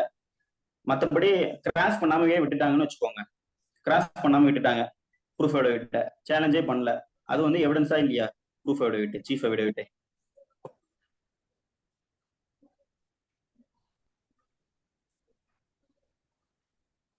சீஃப் அஃபிடவிட் எவிடன்ஸ் தான் sir. Yes sir. Chief affidavit வந்து எவிடன்ஸ் தான். ஏன்னா இந்த எவிடன்ஸ் ஆக்ட்ல இன்னமும் வந்து ஒரு கிளாரிட்டி என்ன இல்லாம இருக்குன்னா அஃபிடவிட்ஸ்க்கு வந்து அப்ளிகபிள் ஆகாதுன்னு சொல்றாங்க. ஆனா வந்து எல்லா அஃபிடவிட்டுக்கும் அப்ளிகபிள் ஆகுதுன்னு சொல்ல முடியாது. ஏன்னா இப்ப வந்து நம்மளுக்கு சிவில் கேசஸ்லயும் வந்து 2002ல வந்து சிபிசில அமெண்ட்மெண்ட் கொண்டு வரதுக்கு முன்னாடி என்ன இருந்துச்சுன்னா சீஃபை வந்துட்டு ஓரலா தான் எக்ஸாமின் பண்ணிட்டு இருந்தாங்க. கிரிமினல் கேசஸ்ல வந்து சீஃப் எக்ஸாமினேஷன் எப்படி நடக்குமோ அதே மாதிரி தான் சிவில் கேசஸ்லயும் சீஃப் எக்ஸாமினேஷன் நடந்துட்டு இருந்துச்சு. ஸோ இந்த ப்ரொசீடிங்ஸ் எல்லாம் டிலே ஆகுது அப்படின்ற காரணத்தினால என்ன பண்ணிட்டாங்கன்னா அஃபிடவிட்டாவே போட சொல்லிடலாம் சீஃபை, வந்து சீஃப் எக்ஸாமினேஷன்லாம் வந்துட்டு ஓரலா பண்ண வேணாம்னு சொல்லி மாத்திட்டாங்க 2002 அமெண்ட்மெண்ட்ல. அதனால சீஃப் அஃபிடவிட்டும் என்னதான் எவிடன்ஸ் தான். அதுக்கு என்ன ப்ரொவிஷன் எங்க இருக்குன்னா ஆர்டர் 18ல சிபிசில ஆர்டர் 18 4ன்னு நினைக்கிறேன்.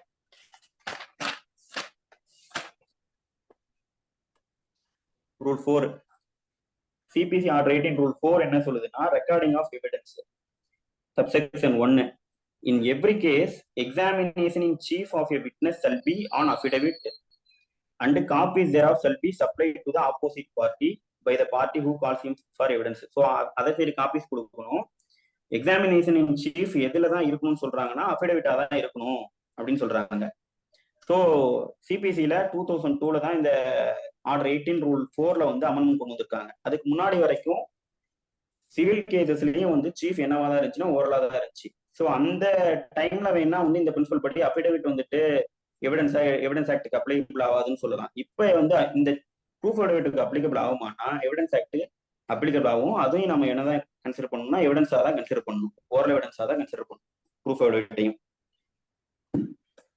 ஸோ வந்து அஃபிடவிட்டுக்கு அப்ளிகபிள் ஆகாது, ஆர்பிட்ரேஷன் ப்ரொசீடிங்ஸ்க்கு அப்ளிகபிள் ஆகாது. அஃபிடவிட்டுக்கு அப்ளிகபிள் ஆகுதுன்றது வந்து ஒரு ஸ்ட்ரிஞ்சென்டான பிரின்சிபல் கிடையாது. அதுக்கு எக்ஸெப்ஷன் என்னன்னா ப்ரூஃப் அஃபிடவிட் வந்து எவிடன்ஸ் தான், அதுக்கு வந்து எவிடன்ஸ் ஆக்டுக்கு அப்ளிகபிள் ஆகும். அடுத்தது சப்செக்ஷன் 3.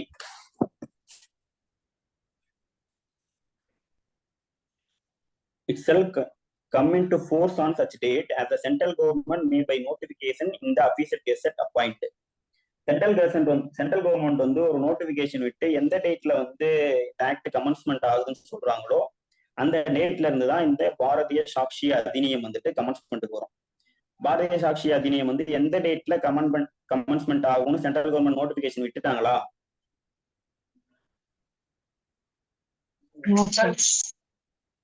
இல்ல ஜூலை விட்டுட்டாங்க சார். ஜூலை மந்த்ல இருந்து வரும் சார். எஸ் மேம், ஜூலை 1ல இருந்து ஜூலை 1 2024ல இருந்து பாரதிய சாட்சி அதிநியம் வந்து கமென்ஸ்மெண்ட்டுக்கு வரும்னு சொல்லிட்டு நோட்டிபிகேஷன் விட்டுட்டாங்க. ஸோ இதுதான் அது சப்செக்ஷன் 3 வந்து கமென்ஸ்மெண்ட்டுக்கு வந்துடும். ஜூலை 1ல இருந்து கமென்ஸ்மெண்ட்டுக்கு வந்துடும், நோட்டிபிகேஷன் விட்டுருவாங்க. ஸோ அடுத்தது செக்ஷன் 2. செக்ஷன் 2 என்னன்னா டெஃபினிஷன் செக்ஷனு. செக்ஷன் 2ல இன் திஸ் அதிநியம்னா இன் திஸ் ஆக்ட் தான் அதிநியம்ன்றாங்க.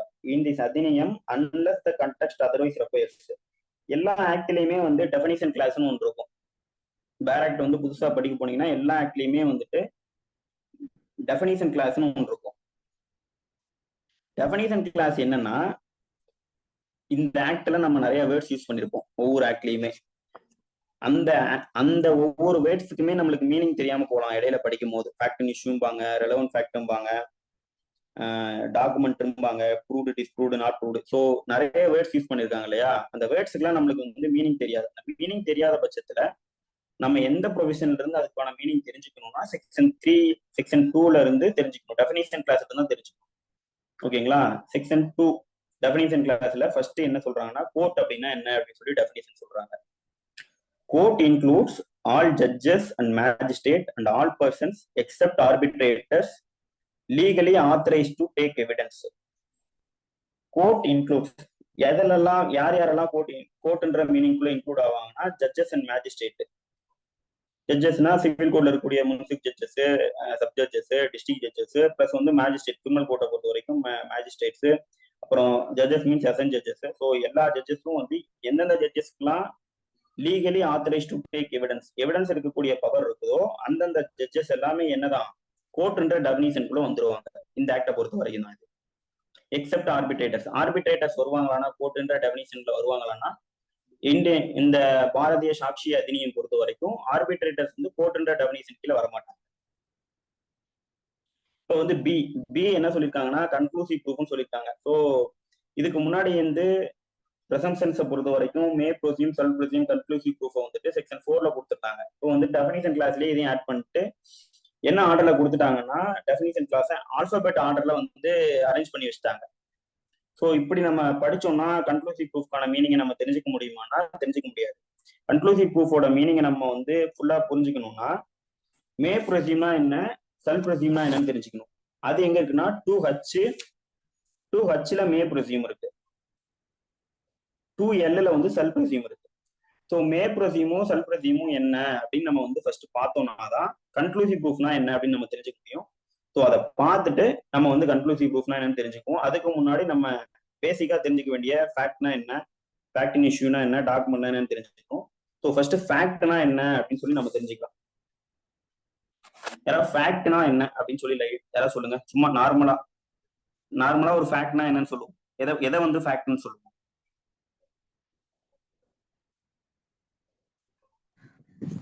சார் நான் சொல்லட்டுமா சார்? சொல்லுங்க சார். ஃபேக்ட் அப்படின்றது எல்லாமும் தான் சார். இப்போ நான் உங்ககிட்ட பேசுறது கூட it is a fact sir. So நம்ம ஆக்ஷன் பண்றதோ, நம்ம ஒரு இன்டென்ஷன் நமக்கு ஒன்று இருக்கிறதோ, இல்லை நம்ம ஒன்று ப்ரிப்பேர் பண்றதோ, இல்லை ஒருத்தருக்கு இருக்கக்கூடிய நல்ல பேரோ, ஸோ எனிதிங் எல்லாமே ஒரு ஃபேக்ட் அப்படின்றது தான் சார். சரி மேம், ஓகே. இப்போ ஃபேக்ட்னா வந்து மேம் சொன்ன மாதிரி தான் எல்லாமே ஃபேக்ட் தான். ஸோ இந்தியன் எவிடன்ஸ் ஆக்ட் வந்து ஃபேக்டை எத்தனை கைண்டா பிரிக்குதுன்னா 2 கைண்ட்ஸா பிரிக்கிறாங்க இந்தியன் எவிடன்ஸ் ஆக்ட்ல. எவிடன்ஸ் ஆக்ட்ல இப்போ வந்து பாரதிய சாட்சி அதிநியம்ல 2Fல இருக்கு ஃபேக்டுக்கான மீனிங். ஓகேங்களா? Fact means and includes. ஃபேக்ட்ஸ்ல 2 கைண்ட் இந்தியன் எவிடன்ஸ் ஆக்டை பொறுத்த வரைக்கும், physical fact, psychological fact. Physical fact அப்படின்னா என்னன்னா, facts means and includes anything, state of things or relation of things capable of being perceived by senses. anything, ஏதோ ஒன்று இருக்கு, state of thing, அந்த விஷயம் எப்படி இருக்கு, ரிலேஷன் ஆஃப் திங், அந்த விஷயத்தோட கனெக்ட் ஆகிற இதெல்லாம் எப்படி இருக்கு. இப்போ வந்து இப்போ நான் வந்து ஒரு கொலை பண்றேன் அப்படின்னா இது ஒரு ஃபேக்ட். சரிங்களா? ஸ்டேட் ஆஃப் திங், கொலை பண்ணிட்டு கத்தி அங்க போட்டு போயிட்டேன், நைஃப் வந்து அந்த கீழே தரையில வந்து கிடக்குது. இது வந்து அந்த எதை வச்சு கொலை பண்ணனா இது ஒரு ஃபேக்ட், கத்தி வச்சு கொலை பண்ணுன்றது. ஸ்டேட் ஆஃப் திங் என்ன, கத்தியை வச்சு கொலை பண்ணிட்டு அதை இங்கே போடுறேன், அக்கரன்ஸ் பிளேஸ்லயே போட்டு போறேன். இது வந்து ஸ்டேட் ஆஃப் திங், அந்த பொருளோட நிலைமை.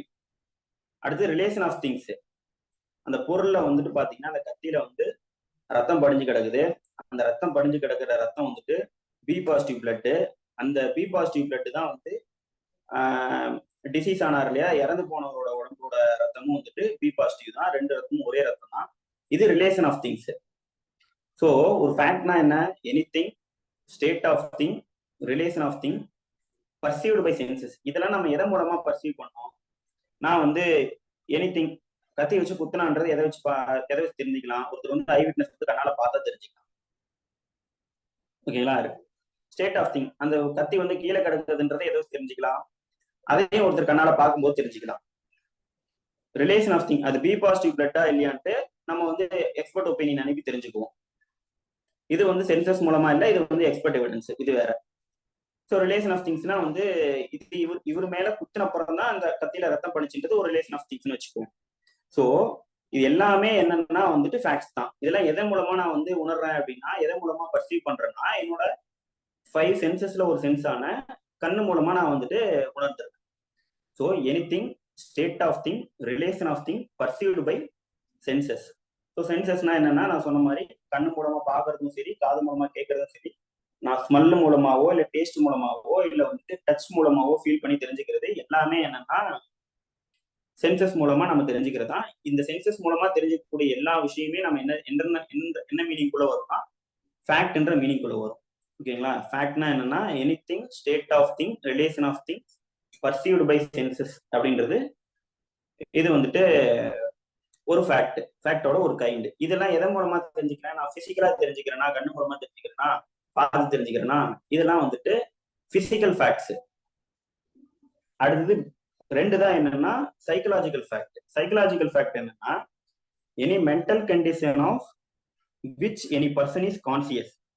ஒரு பர்சன் வந்து கான்சியஸா இருக்காரு, இந்த மைண்ட் செட்ல இருக்காரு. இப்போ வந்துட்டு ஒருத்தரோட மென்டல் கண்டிஷன் என்ன, அவர் வந்து ஆங்கிரியா இருக்காரு, இல்ல வந்து சடன் ப்ரொவோகேஷன்ல வந்து ஒரு மர்டர் பண்றாருன்னா, அவரோட மைண்ட் செட் வந்து கிரேவன் சடன் ப்ரொவோகேஷனோட இருந்துச்சு, கோவப்பட்டாரு, இவர் அடிச்சாரு, அதுக்கு வந்து அவர் கத்தி எடுத்து குத்த வந்தாரு, இவர் தற்காப்புக்காக பண்ணாரு, இல்லைன்னா வந்து அவரோட இன்டென்ஷன் வந்துட்டு தற்காப்புக்காக பண்ணிருந்தா அவரோட கையில தான் வெட்டியிருப்பாரு, அவர் வேணுமே வந்து போய் கழுத்திலேயே வெட்டினும் போது அவரோட இன்டென்ஷன் என்னன்னா, கண்டிப்பா அவரோட இன்டென்ஷன் வந்து மர்டரை ஏற்படுத்தணும்ன்ற இன்டென்ஷனோட தான் பண்ணாரு. அவரு செல்ஃப் டிஃபென்ஸ்க்காக பண்ணிருந்தா கையில வெட்டியிருப்பாரு, ஏன்னா ஓடி போயிருப்பாரு. ஸோ ஒருத்தரோட மென்டல் கண்டிஷனை வந்து காட்டக்கூடிய ஃபேக்ட்ஸ் எல்லாம் என்னன்னா சைக்கலாஜிக்கல் ஃபேக்ட்ஸ்ன்னு சொல்லுவோம். அதுதான் வந்து பில வருது. ஸோ ஃபேக்ட்ஸ்னா நம்ம சென்சஸ் மூலமா உணர்றதும் ஃபேக்ட்ஸ் தான். அடுத்தது ஒருத்தரோட மென்டல் கண்டிஷனும் என்னன்னு நம்ம ஃபிக்ஸ் பண்றதும் ஃபேக்ட் தான்.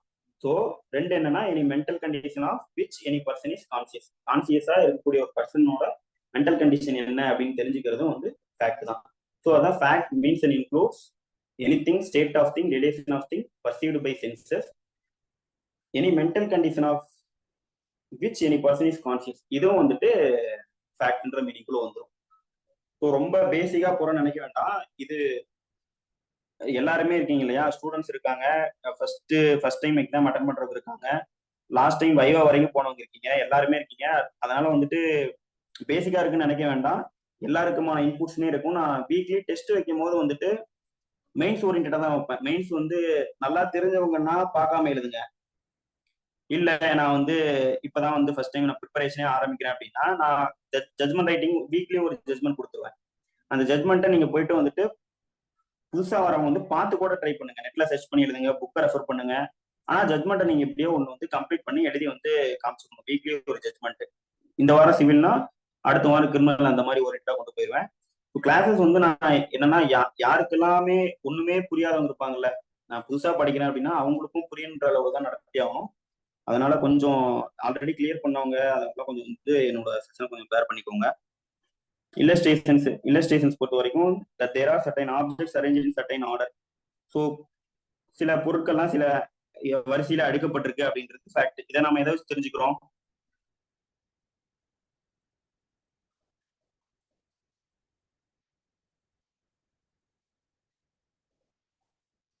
ஒரு சில பொருட்கள் வந்துட்டு சில வரிசையில அடுக்கப்பட்டிருக்கு அப்படின்றத நம்ம எதை வச்சு தெரிஞ்சுக்கிறோம்? ஸோ இது வந்து பர்சீவ்டு பை சென்சஸ் தான். ஒரு திங் வந்து அதோட ஸ்டேட் ஆஃப் திங்கை வந்து இப்படி அடுக்கப்பட்டிருக்குன்னு தெரிஞ்சுக்கிறோம், இது ஒரு ஃபேக்ட். ஹியர்ட் ஆர் சா சம்திங், கேட்கிறேன் பாக்குறேன் அப்படின்றது ஒரு ஃபேக்ட். அடுத்தது ஒருத்தர் சில வார்த்தையை சொல்றாரு அப்படின்றது ஒரு ஃபேக்ட்.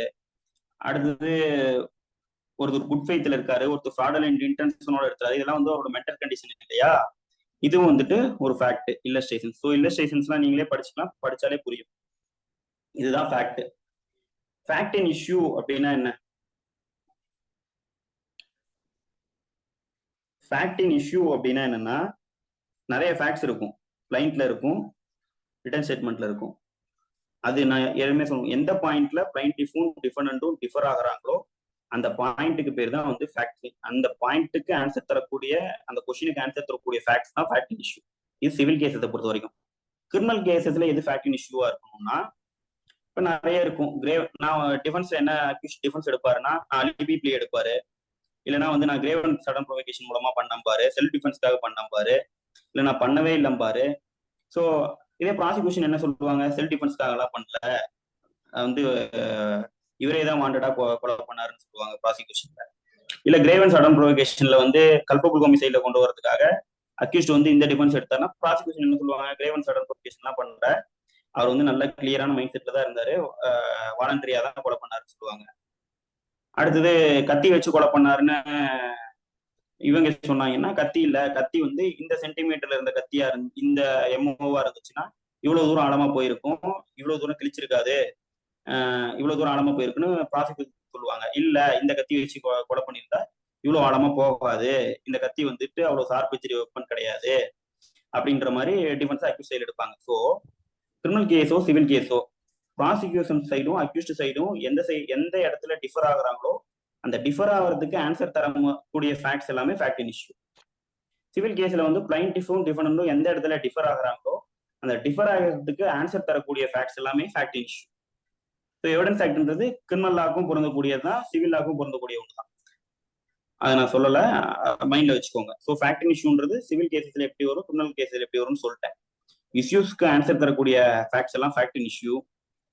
சார்ஜஸ்க்கு ப்ராசிக்யூஷன் சொல்ற விஷயங்களுக்கு அக்யூஸ்ட் வேற ஏதோ ஒரு டிஃபென்ஸ் எடுப்பாரு, அந்த டிஃபென்ஸுக்கும் இதுக்கும் வந்து இருக்கக்கூடிய ஆன்சர் தரக்கூடிய ஃபேக்ட்ஸ் எல்லாம் தான் fact in issue. So fact in issue இப்போ ஆக்ட்ல என்ன டெஃபினிஷன் கொடுத்துருக்காங்கன்னு பார்த்துருவோம். ஏதாவது இடையில புரியலன்னா வந்து இடையிலே நீங்க டவுட்னு கேட்கலாம், தப்பே இல்லை. இப்போ சொன்னதுல யாருக்கா டவுட் இருக்கா ஃபேக்ட் இன் இஷ்யூல? அன்மியூட் பண்ணிட்டு கேட்கலாம். எஸ் மேம் சொல்லுங்க. ஒரே ஒரு வாட்டி ரிப்பீட் பண்ணீங்களா இந்த point where the person differs? இப்ப ஒரு ப்ரோனோட், ஒரு ப்ராமிசரி நோட் கேஸ் இருக்குன்னு வச்சுக்கோங்க. நீங்க ஃபர்ஸ்ட் இயர் படிக்கிறீங்களோ? ஆமா சார். இப்ப ஒரு ப்ராமிசரி நோட்னா என்ன தெரியுமா மேடம்?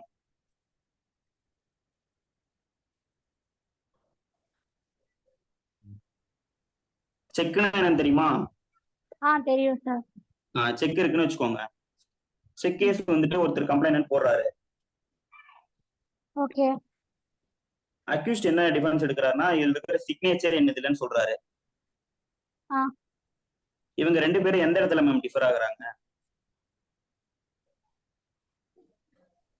கம்ப்ளைண்ட் வந்து இவரு அக்யூஸ்ட் போட்ட கையெழுத்து தான், அக்யூஸ்ட் தான் சைன் போட்டு இந்த செக்கை கொடுத்தேன்னு சொல்லுவாரு. ஓகே.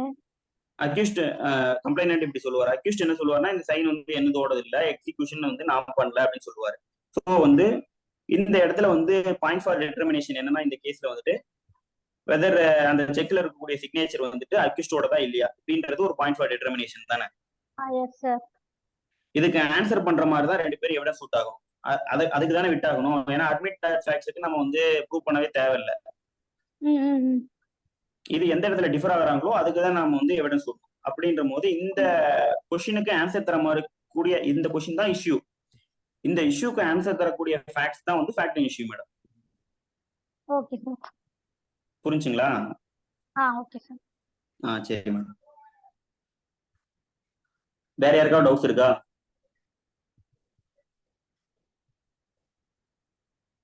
இல்ல. ஸோ வந்து இந்த இடத்துல இருந்து யார் எந்த இடத்துல டிஃபர் ஆகுறாங்களோ அந்த பாயிண்ட்டுக்கு ஆன்சர் இருக்கக்கூடிய ஃபேக்ட்ஸ் தான் ஃபேக்ட் இஷ்யூ. ஸோ செக்ஷன்ல இருக்கக்கூடிய நம்ம எக்ஸாக்டா என்ன வேர்டு யூஸ் பண்ணிருக்காங்கன்றது பார்த்துக்கலாம். 2ல சப்செக்ஷன்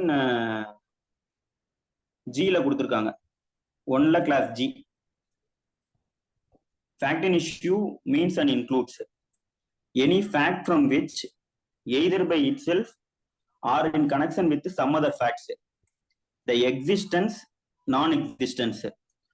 ஒரு ஃபேக்ட் வந்து அதுவேவோ இல்ல மற்ற ஃபேக்ட்ஸோட சேர்ந்தோ, existence, non existence, nature or extent of any right, liability or disability. ஒரு உரிமை இருக்குது, ஒரு கடப்பாடு இருக்குது, இல்ல வந்து ஒரு டிசபிலிட்டினா வந்து இது ஒரு ரைட் இல்லாம போகுது. இந்த இது வந்து எக்ஸிஸ்டன்ஸ், நான் எக்ஸிஸ்டன்ஸ் அப்படின்னு சொல்றோம். எக்ஸிஸ்டன்ஸ் ஒரு சைடு சொன்னாங்கன்னா, டிஃபரன்ஸ் சொன்னாங்கன்னா பிளைன்டிஃப் வந்து நான் எக்ஸிஸ்டன்ஸ் இல்லம்பாங்க. பிளைண்டிஃப் வந்துட்டு எக்ஸிஸ்டன்ஸ் சொன்னாங்கன்னா டிஃபரெண்ட் வந்து நான் எக்ஸிஸ்டன்ஸ் இந்த ஃபேக்ட் கிடையாதும்பாங்க.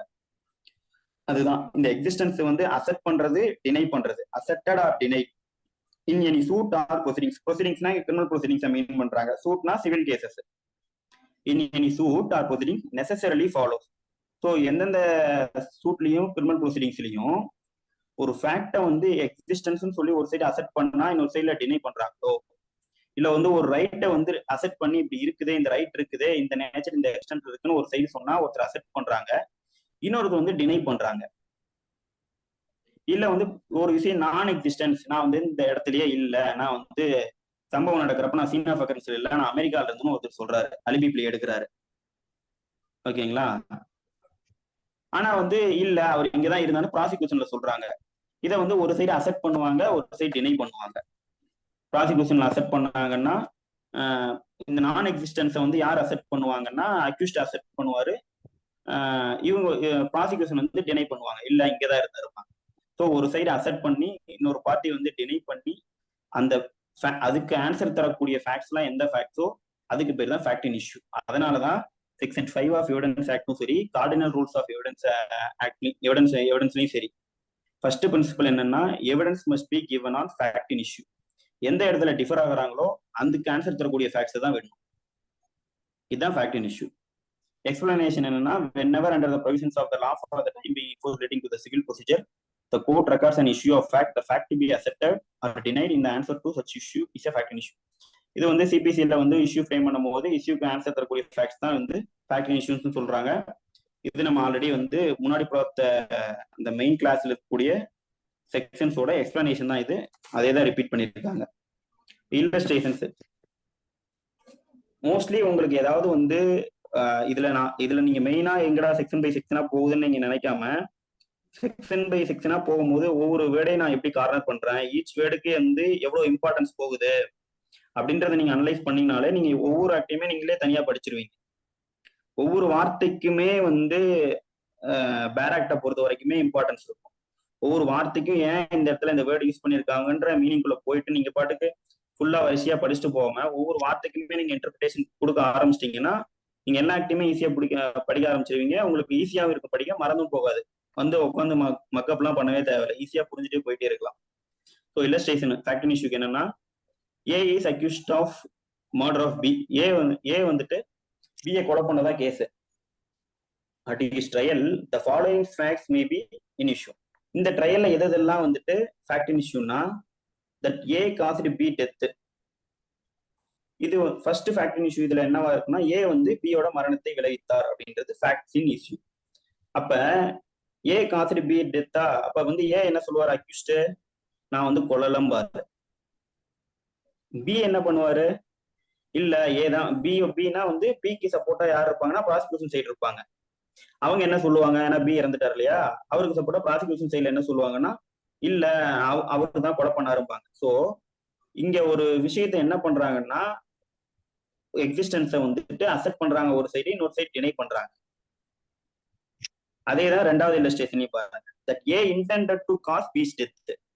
இப்போ வந்துட்டு மர்டர் நடந்திருக்கு, அந்த மர்டர் வந்து இன்டென்ஷனோட தான் பண்ணாங்களா இல்லையா? ஏன்னா எவ்ரி இதுலயுமே வந்து அஃபென்ஸ்லயுமே வந்து இன்டென்ஷனோட பண்ணியிருந்தாதான் அது அஃபென்ஸ். இன்டென்ஷன் இல்லைன்னா அது அஃபென்ஸே கிடையாது. இன்டென்ஷன் இல்லாத இதுவும் அஃபென்ஸ் ஒரு சிலது வரும். மோஸ்ட் ஆஃப் த கேசஸ் வந்துட்டு 99% இன்டென்ஷன் இருக்கணும். இப்போ நான் இன்டென்ஷனே கிடையாது, நான் வந்துட்டு இந்த ஃப்ரெண்ட்ஸ் படத்துல வந்து வடிவேலு மேல சுத்தி விடுவோம்னா தலையில, அந்த மாதிரிதான் மேல வந்து நான் வந்து ஆணிதான் அடிச்சுட்டு இருந்தேன், கை தவறி விழுந்துருச்சு. எனக்கு வந்து அவரோட மண்டையில போட்டு வடிவேலோட மண்டையில போட்டு அதை வந்துட்டு அவருக்கு காயம் ஏற்படுத்தணுமோ அவருக்கு மரணம் ஏற்படுத்தணுமோ இன்டென்ஷன் இருந்துச்சுன்னா இல்ல. ஸோ வந்து மேல வந்து சுத்தியில போட்டவர் என்ன சொல்லுவாருன்னா எனக்கு வந்து நான் இன்டென்ஷனோட போடலாம் பாரு. வடிவேலு சைடு வந்து ப்ராசிக்யூஷனா வச்சோன்னா அவர் என்ன சொல்லுவாருன்னா இல்ல அவர் இன்டென்ஷனோட தான் போட்டாரு பாரு. ஸோ ஒன் பார்ட்டி அசெப்ட் பண்ணுவாங்க, இன்னொரு பார்ட்டி வந்து டெனை பண்ணுவாங்க. ஸோ இது வந்து அப்போ வந்து இல்ல இன்டென்ஷனோட தான் பண்ணாரு அப்படின்னு சொல்லி ப்ரூவ் பண்ணிட்டோம்னா இது ஒரு ஃபேக்ட் இன் இஷ்யூ. இன்டென்ஷன் இல்லாம தான் பண்ணாருன்னு ப்ரூவ் பண்ணாலும் அதுவும் ஃபேக்ட் இன் இஷ்யூ தான். அடுத்து வந்து தேர்ட் என்னன்னா A had received the payment sudden provocation from B.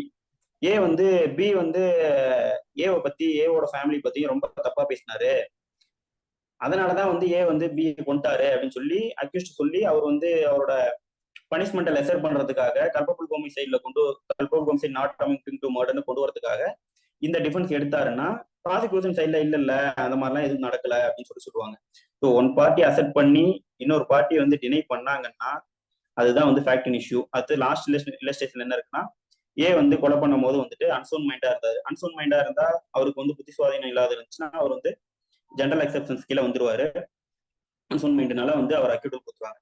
So அந்த டிஃபென்ஸ் எடுத்தாருன்னா ப்ராசிக்யூஷன் சைட்ல இல்ல அன்சோன் மைண்ட் இல்லைன்னு சொல்லுவாங்க. இதுதான் ஒரு விஷயத்த ஒரு எக்ஸிஸ்டன்ஸையோ நான் எக்ஸிஸ்டன்ஸையோ ஒரு பார்ட்டி அக்செப்ட் பண்ணி இன்னொரு பார்ட்டி டினை பண்ணா அதுக்கு ஆன்சர் தரக்கூடிய ஃபேக்ட்ஸ் எல்லாமே ஃபேக்ட் இன் இஷ்யூ. இதான் ஃபேக்ட் இன் இஷ்யூவோட டெஃபினிஷனு. ஃபேக்ட் இன் இஷ்யூன்னா என்னன்னு தெரிஞ்சுக்கிட்டா மட்டும்தான் எவிடன்ஸ் ஆக்டோட ஓவரால் கான்செப்டே புரிஞ்சுக்க முடியும். இதுல வந்து கிளியரா இருந்துக்கோங்க. செக்ஷன் 5 அதுதான் சொல்லும். எவிடன்ஸ் எதை பொறுத்து மட்டும் தான் கொடுக்க முடியும்னா ஃபேக்ட் இன் இஷ்யூக்கும் ரெலவன்ட் ஃபேக்ட்டுக்கு மட்டும் தான் கொடுக்க முடியும். ஃபேக்ட் இன் இஷ்யூக்கு தான் மெயினா கொடுக்கணும். ஃபேக்ட் இன் இஷ்யூ தாண்டி வேற எது கொடுக்கலாம்னா ரெலவன்ட் ஃபேக்ட்ஸ். ரெலவன்ட் ஃபேக்ட்ஸ்னா என்ன அப்படின்னு சொல்லி பார்க்க போறோம். ரெலவன்ட் ஃபேக்டோட டெஃபினிஷன் வந்து எவிடன்ஸ் ஆக்ட்ல பாரதிய சாட்சி அதிநியம்ல எங்க கொடுத்துருக்காங்கன்னா K2ல கேல கொடுத்துருக்காங்க. ஃபேக்ட் இன் இஷ்யூல ஏதாவது டவுட் இருக்கா?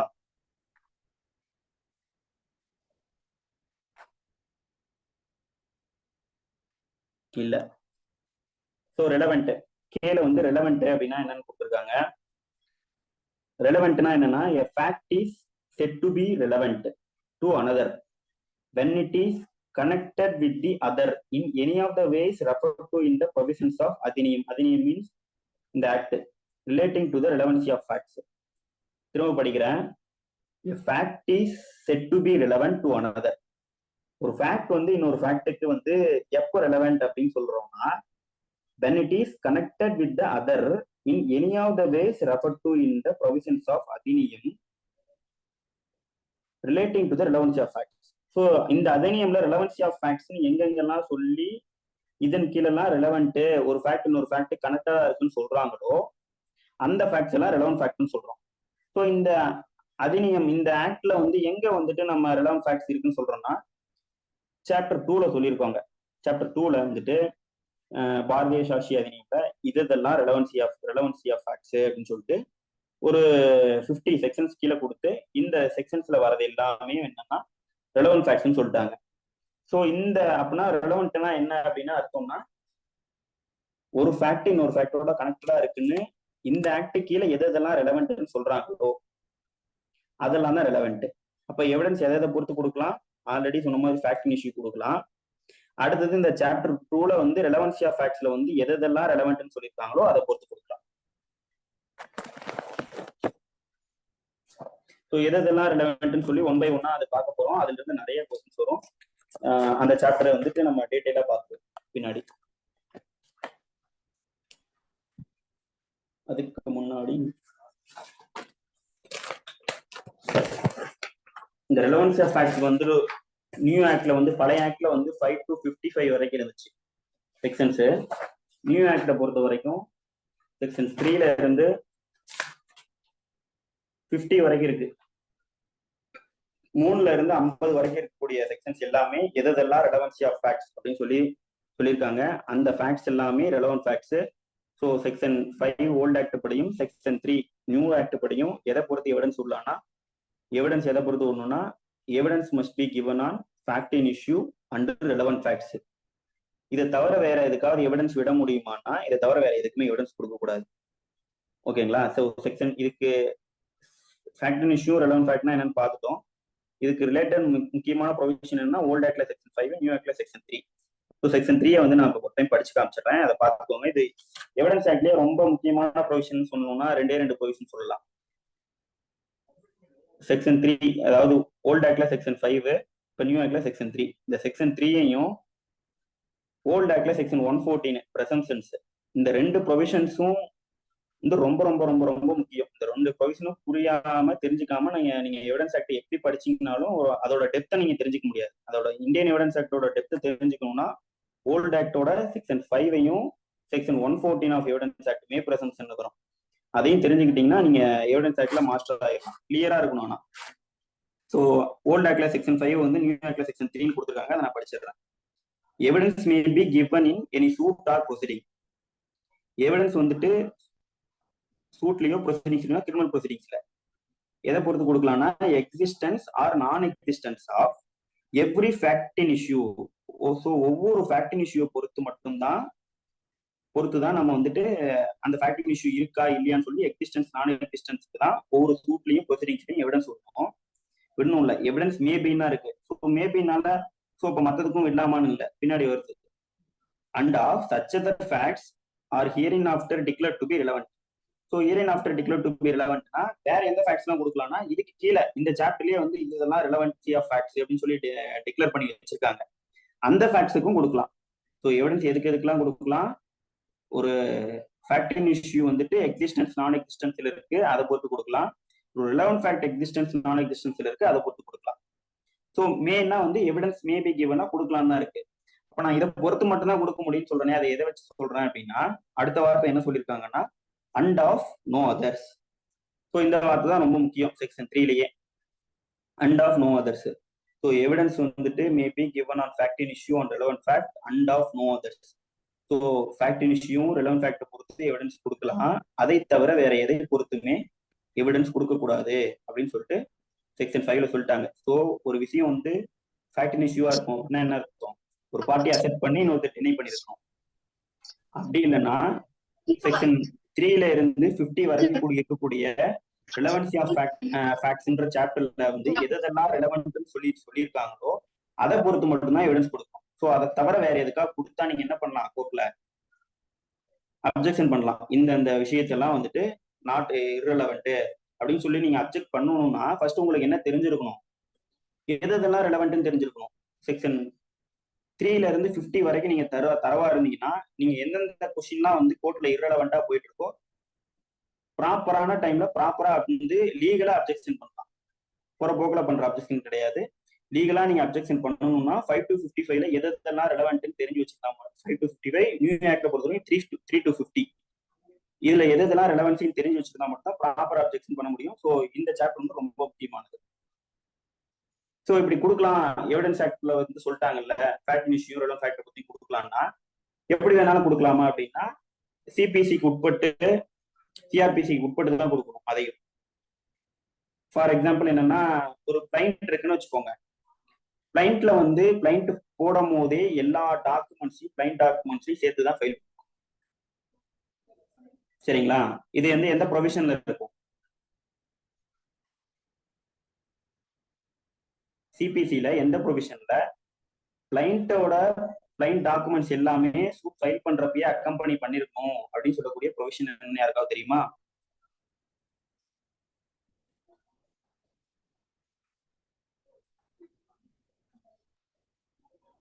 Order 7 rule 14 sir. Order 7 rule 14 madam. So order 7 rule 14னா அதுல வந்து இப்ப நம்ம கொடுக்கலன்னா வந்து என்ன பண்ணுவோம், நம்ம கிளைண்டோட சில டாக்குமெண்ட்ஸ் கொடுக்காம விட்டோம், மிஸ் பண்ணிட்டோம், ட்ரையல் ஸ்டேஜ் வந்துருச்சு. ட்ரையல் ஸ்டேஜ் வந்தோன்னா நம்ம என்ன பண்ணுவோம், கொடுக்காம விட்ட டாக்குமெண்ட்டை சரி கொடுக்காம விட்டுட்டோம்னு விட்டுற முடியுமா? ஆனா அது ரெலவென்ட்டான டாக்குமெண்ட்டா தான் இருக்கு. பெட்டிஷன் ஃபைல் பண்ணி கோர்ட்ல போடும். ஓகே, ப்ரொவிஷன் பண்ணி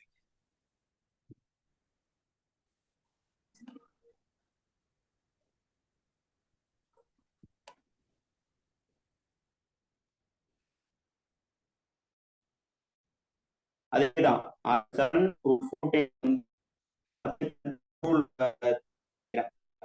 ஸோ அதை வந்து நம்ம வந்து அடிஷனலா வந்து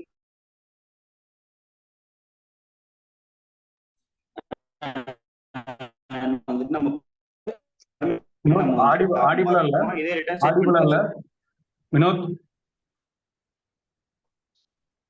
ஆடிபிளா இல்ல என்னன்னு பாருங்க, விட்டு விட்டு கேக்குது.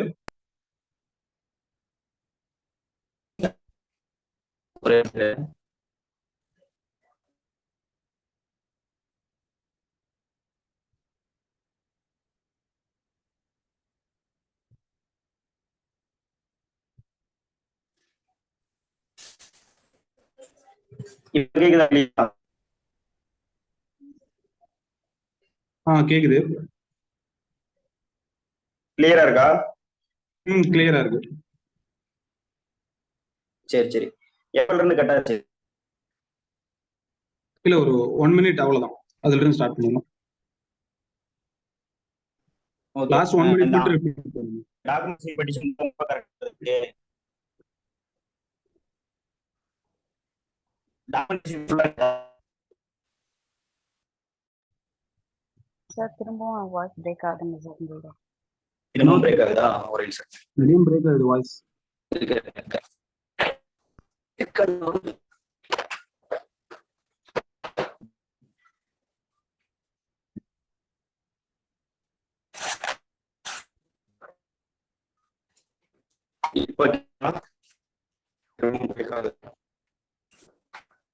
இப்பவும் பிரேக் ஆகுது.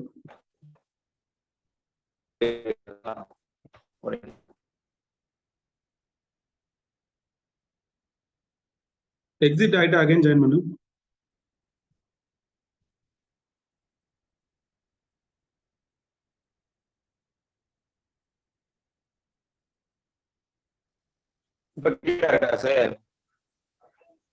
இல்ல இப்பவும் பிரேக் ஆகுது, விட்டு விட்டு வருது, சரசரன்னு வருது. இப்பயும் பிரேக் ஆகுதா? இப்ப கேக்குதாடா? கேக்குது, கண்டினியூ பண்ணு. பண்றேன். பிரேக் ஆச்சுன்னா சொல்லு.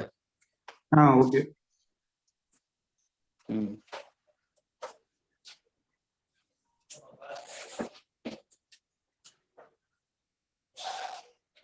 சோ அடுத்து இப்ப கேட்கும்னு நினைக்கிறேன். பிரேக் ஆச்சுன்னா சொல்லுங்க. ஓகே. சோ இதுதான் இப்ப டாக்குமெண்ட் வந்து நம்ம ரிசீவ் பண்றதுக்காக ஆர்டர் 7 ரூல் 14ல சப்செக்ஷன் 3ல வந்து நம்ம பெட்டிஷன் போட்டு பண்ணிக்குவோம். அடுத்தது order 7 rule order 8 rule 1A என்ன சொல்லுதுன்னா, ரிட்டர்ன் ஸ்டேட்மெண்ட்டோட ஃபைல் பண்றப்ப ரிட்டர்ன் ஸ்டேட்மெண்ட்டோட வந்து அதுக்கு சப்போர்ட்டிங் டாக்குமெண்ட்ஸ் எல்லாம் ஸ்டேட்மெண்டோட ஃபைல் பண்ணணும் அப்படின்றது ஆர்டர் 8ல ரூல் 1A 1 கேபிட்டல் A.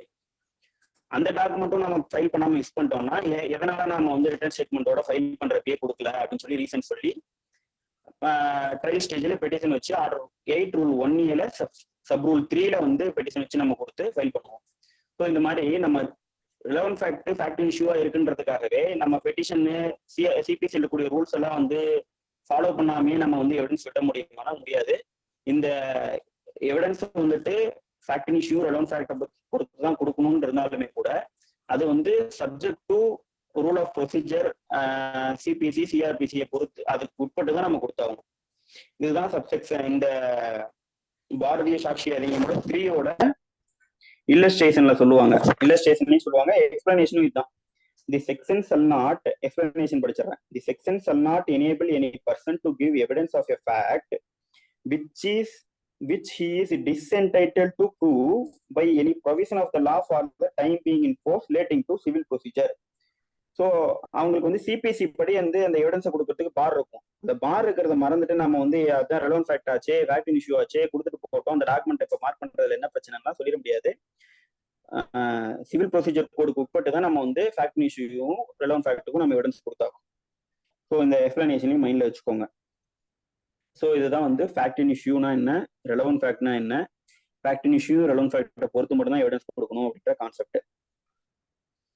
அடுத்தது என்ன டெஃபினிஷனுக்கு போடலாம்னா, இந்த டெஃபினிஷன் இந்த ஆர்டர்ல பார்த்தா தான் இது கிளியரா இருக்கும். இதுல கொடுத்துருக்க ஆர்டர்ல ஆல்பபெட் ஆர்டர்ல பார்த்தோம்னா அது கிளியரா இருக்காது. அடுத்து டாக்குமெண்ட், அடுத்து வந்து எவிடன்ஸ்னா என்னன்னு பார்த்துருவோம். எவிடன்ஸ் டாக்குமெண்ட்னா என்னன்னு பார்த்துட்டு எவிடன்ஸ்னா என்னன்னு பார்த்துருவோம். செக்ஷன் 2D வந்துட்டு டாக்குமெண்ட்னா என்ன அப்படின்னு சொல்லி டெஃபினிஷன் கொடுத்துருக்காங்க. டாக்குமெண்ட்னா என்னன்னா, ஒரு பேப்பர்ல ஒரு விஷயம் எழுதியிருக்கு, அது வந்து ஒரு டாக்குமெண்ட். ஒரு நோட்டீஸ் போர்டில் ஒரு விஷயம் எழுதியிருக்கு, அதுவும் டாக்குமெண்ட். ஒரு டிராயிங் வந்து ஒரு செவுத்துல வரைஞ்சிருக்காங்க, அதுவும் டாக்குமெண்ட். ஸோ எதெல்லாம் வந்துட்டு ஒரு பொருள் மேல வந்து அவங்களுக்கு தோன்றதை வந்து எழுதியோ வரைஞ்சோ இல்ல மார்க் பண்ணியோ வச்சிருக்காங்களோ, இது எல்லாமே வந்து டாக்குமெண்ட்ன்ற டெஃபினிஷன்ல வந்துடும்.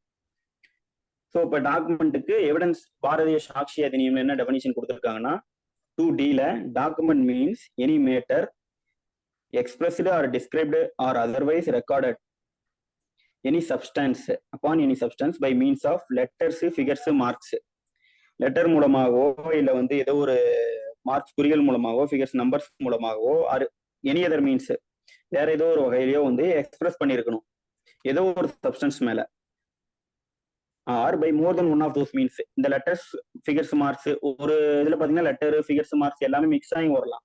அந்த மாதிரி எக்ஸ்பிரஸ் பண்ணிருக்காங்கன்னா intended to be use or which may be used for the purpose of recording that matter. அந்த விஷயத்தை வந்து ரெக்கார்ட் பண்றதுக்காக யூஸ் பண்ண பர்பஸ்க்காக இல்லைன்னா வந்து யூஸ் பண்றதுக்காக வந்துட்டு ஒரு விஷயத்த ரெக்கார்ட் பண்ணாங்கன்னா அது வந்து document includes electronic or digital records. So பழைய டெஃபனிஷன்ல இந்த வார்த்தை இருக்காது. இப்போ என்ன பண்ணிட்டாங்கன்னா இன்க்ளூட்ஸ் எலக்ட்ரானிக் ஆர் டிஜிட்டல் ரெக்கார்ட்ஸ்ன்ற வார்த்தையும் ஆட் பண்ணிட்டாங்க.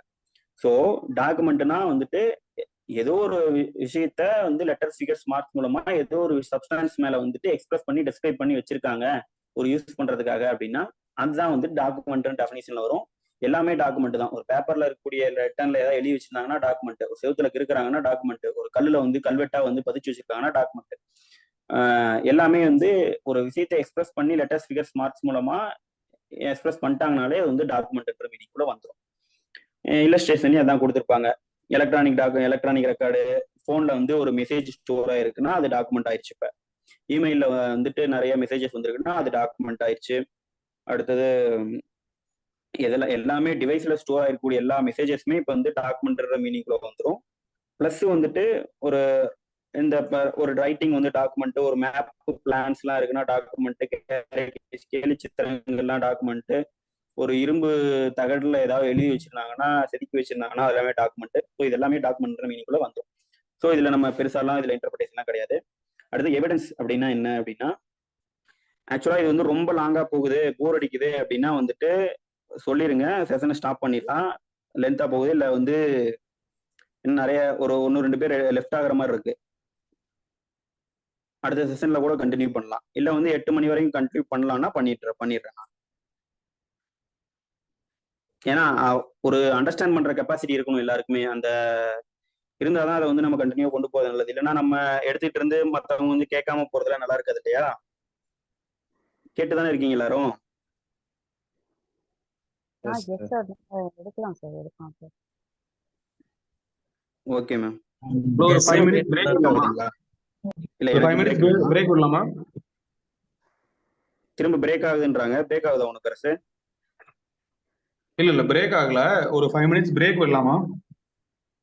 7:00 இன்னும் ஒரு 1/2 மணி நேரம் தான். ஒரு சிம்பிளா முடிச்சு விட்டுருவேன். ஒரு 15 மினிட்ஸ்ல முடிச்சிடுறேன். 5 மினிட்ஸ். ஓகே, விடுற மாதிரி தான் சொல்லுங்க. ஒரு 7:30 கூட கண்டினியூ பண்ணலாம். இல்ல முடிச்சிடலாம். நம்ம ஒரு 15 மினிட்ஸ் முடிச்சுட்டு அப்புறம் கொஸ்டின் ஆன்சர் செஷனுக்கு போயிடலாம். ஓகே, கண்டினியூ பண்ண சொல்லி போடுறாங்க. ஓகே, நான் கண்டினியூ பண்ணிடுறேன். ஸோ அடுத்து வந்து எவிடன்ஸ்க்கான டெஃபினிஷன் என்னன்னா 2E இருக்கு. Evidence means and includes first all statements including statements given electronically which the court permits or requires to be made before it. எல்லா ஸ்டேட்மெண்ட்டுமே வந்துடும். ஓகேங்களா? ஃபர்ஸ்ட் எவிடன்ஸ்ல வந்து இந்த ஆக்ட்ல வந்து 2 கைண்டா பிரிக்கிறாங்க. இந்த ஆக்ட்னா ஓல்ட் ஆக்ட்லயும் அதே தான். எவிடன்ஸ்ல நிறைய கைண்ட் இருக்கு. Substantive evidence, corroborative evidence, hearsay evidence, அந்த மாதிரி நிறைய பிரைமரி எவிடன்ஸ், செகண்டரி எவிடன்ஸ், அந்த மாதிரி நிறைய கொண்டு போகலாம். இந்த எவிடன்ஸ் டெஃபினிஷனை பொறுத்த வரைக்கும் 2 கைண்ட்ஸ் ஆஃப் எவிடன்ஸ் இருக்கு. ஒன்னு வந்து ஓரல் எவிடன்ஸ், இன்னொன்னு வந்து டாக்குமெண்ட்ரி எவிடன்ஸ். ஓரல் எவிடன்ஸ்னா என்னன்னு தெரியும். நம்ம கோர்ட்ல வந்து நம்ம பாக்ஸ் ஏறி வந்து சொல்றது, கண்ணால பார்த்தவங்களும் இல்ல வந்து ஹியர்சே எவிடன்ஸ்ல எக்ஸெப்ஷன்ல வரக்கிறவங்க, அவங்க எக்ஸெப்ஷன்ல வரவங்க சொல்ற விஷயமும் ஓரலா கோர்ட்ல பாக்ஸ் ஏறி சொல்றது எல்லாமே ஓரல் எவிடன்ஸ். டாக்குமெண்டா போட்டு அதை மார்க் பண்ணி எவிடன்ஸா கொண்டு வரதுக்கு பேர் டாக்குமெண்ட்ரி எவிடன்ஸ். இதுதான் பேசிக்கா நம்ம தெரிஞ்சுக்க வேண்டியது. ஆக்ட்ல என்ன டெஃபினிஷன் சொல்றாங்கன்னா all statements including statements given electronically. இந்த வேர்டு வந்து அதிநியம்ல எக்ஸ்ட்ரா ஆட் பண்ணிருக்கக்கூடிய வார்த்தை. ஓல்ட் ஆக்ட்ல இல்ல. இன்க்ளூடிங் ஸ்டேட்மெண்ட்ஸ் given electronically அப்படின்னு ஆட் பண்ணிருக்காங்க. அப்படின்னா என்ன அர்த்தம்? இது வரைக்கும் நம்ம வந்து ஓரலா கொடுக்கறது மட்டும்தானே, கோர்ட்ல போய் ஓரலா ஸ்டேட்மெண்ட் சொல்றது மட்டும்தானே எவிடன்ஸ் நினைச்சிட்டு இருக்கோம். இப்போ நம்ம வீடியோ கான்ஃபரன்ஸ் மூலமாவும் எவிடன்ஸ் ரெக்கார்ட் பண்ணக்கூடிய ஃபெசிலிட்டிஸ் கொண்டு வர இருக்கனால இன்க்ளூடிங் ஸ்டேட்மெண்ட்ஸ் given electronically, நம்ம வந்து வீட்டுல இருந்து மொபைல்ல வீடியோ கால்ல வந்து கிராஸ் பண்றாங்க நம்மள, அந்த ஃபெசிலிட்டிலாம் வரப்போகுது.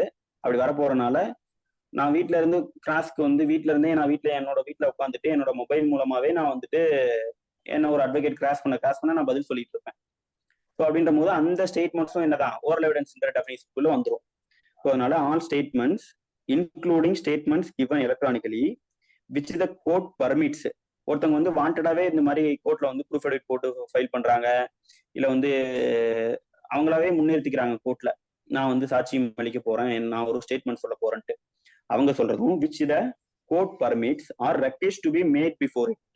இல்ல வந்துட்டு நீ வந்து சம்மன் அனுப்பியோ வாரண்ட் அனுப்பியோ நீ வந்து என் கோர்ட்டுக்கு வந்து சாட்சி சொல்லி ஆகும் அப்படின்னு சொல்லிட்டு கோர்ட்டே ரெக்வயர் பண்ணுது ஒருத்தரை நீ ஓரல் எவிடன்ஸ் கொடுக்குன்னு சொல்லி.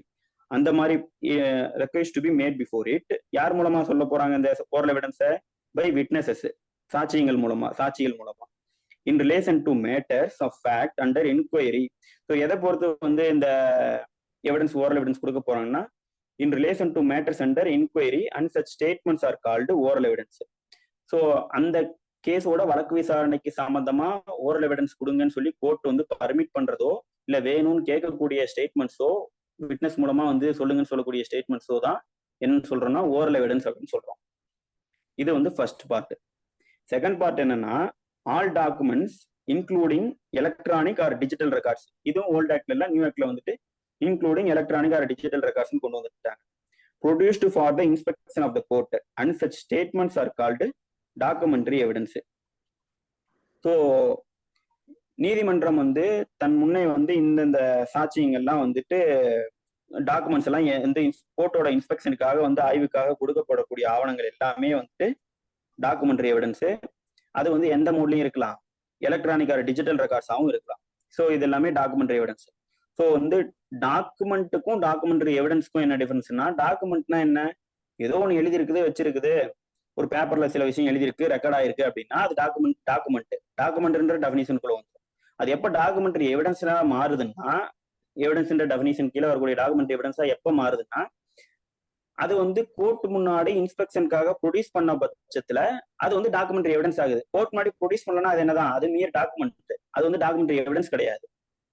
ஸோ வந்து டாக்குமெண்ட்ரி எவிடன்ஸ்னா என்னன்னா all documents produced before the inspection of the court. கோர்ட்டோட இன்ஸ்பெக்ஷனுக்காக ப்ரொடியூஸ் பண்றது எல்லாமே டாக்குமெண்ட்ரி எவிடன்ஸ். இதுல வந்து எலக்ட்ரானிக் ரெக்கார்ட் ப்ரொடியூஸ் பண்ணா எலக்ட்ரானிக் ரெக்கார்டும் என்னதான் டாக்குமெண்ட்ரி எவிடன்ஸ்ன்ற டெஃபினிஷன் கீழே தான் வரும். இப்போ வந்து நம்ம எல்லா டாக்குமெண்ட்டுமே கோர்ட்ல ப்ரொடியூஸ் பண்றது எல்லாமே என்னன்னு சொல்லிட்டோம், நம்ம வந்துட்டு டாக்குமெண்ட்ரி எவிடன்ஸ்னு சொல்லிட்டோம் இல்லையா. எல்லா டாக்குமெண்ட்டுமே டாக்குமெண்ட்ரி எவிடன்ஸ் ஆனா இப்போ வந்து எலக்ட்ரானிக் ரெக்கார்ட்ஸும் டாக்குமெண்ட்ரி எவிடன்ஸ்னு சொல்லிட்டோம். இப்போ ஒரு சிடி வந்து ஒரு பென்ட்ரைவ் இருக்கு, பென்ட்ரைவ்ல வந்து நிறைய விஷயங்கள் ரெக்கார்ட் ஆயிருக்கு, ஒரு சிடி டிவிடியில நிறைய விஷயங்கள் ரெக்கார்ட் ஆயிருக்கு, இதை கோர்ட்ல வந்து கொடுக்குறாங்க.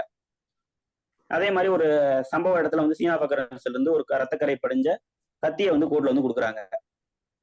ஒரு நோட் புக் இருக்குது, ஒரு சூசைட் நோட் இருக்கு, சூசைட் நோட் வந்து ஒரு பேப்பர்ல எழுதி வச்சிருக்காங்க, இந்த மாதிரி நான் தற்கொலை குறிப்புன்னு சொல்லிட்டு சூசைட் பண்ணவங்க தற்கொலை குறிப்புல எழுதி வச்சிருக்காங்க. இந்த மாதிரி பல கைண்ட்ஸ் ஆஃப் எவிடன்சஸ் இருக்கு கோர்ட்ல. இப்போ இந்த சூசைட் நோட்டை நம்ம என்னவா மார்க் பண்ணுவோம், அந்த பேப்பரை கோர்ட்ல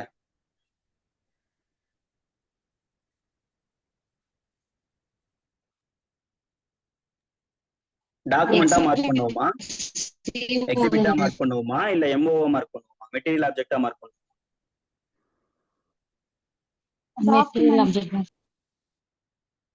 எக்ஸிபிட்டா தான் வந்து டாக்குமெண்டா தான் மார்க் பண்ணுவோம். சரிங்களா? இதே வந்துட்டு ஒரு கத்தி இருக்கு, கத்தியை என்னன்னு மார்க் பண்ணுவோம், MO1 MO2 அப்படின்னு சொல்லி மெட்டீரியல் ஆப்ஜெக்ட் மார்க் பண்ணுவோம். ஏன்னா அது வந்து ஒரு பொருள். இதை ஏன் எக்ஸிபிட்டா மார்க் பண்றோம்னா இது வந்து டாக்குமெண்ட், சூசைட் நோட்ன்றது டாக்குமெண்ட்.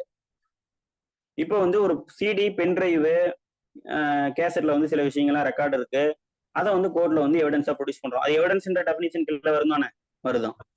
ஏன்னா வந்து சொல்லிட்டாங்க இந்த டாக்குமெண்ட்ரி எவிடன்ஸ் என்ன சொல்லிட்டாங்கன்னா all documents including electronic digital ரெக்கார்ட்ஸும் டாக்குமெண்ட்ரி எவிடன்ஸ்ட்டாங்க. ஸோ இந்த பென்ட்ரைவ் சிடி எல்லாம் ஒரு ஆப்ஜெக்டான ஆப்ஜெக்ட் தான். ஆனா இதை நம்ம என்னன்னு மார்க் பண்ண போறோம் கோர்ட்ல, எக்ஸிபிட்டா மார்க் பண்ணுமா இல்ல எம்ஓவா மார்க் பண்ணுமா? ஏன் எக்ஸிபிட்டா மார்க் பண்ணும்? ஏன்னா அது ஒரு ஆப்ஜெக்ட் தானே, கத்தி மாதிரி அதுவும் ஒரு பொருள் தானே, பேப்பர்ல இல்லைல்ல, அதை ஏன் எம்ஓவா மார்க் பண்ணக்கூடாதா?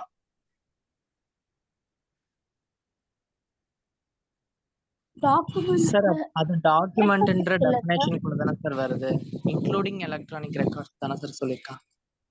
Yes ma'am. ஸோ இந்த சிடி பென் டிரைவ் அதெல்லாம் வந்துட்டு நம்ம என்னவா மார்க் பண்ணணும்னா கண்டிப்பா வந்துட்டு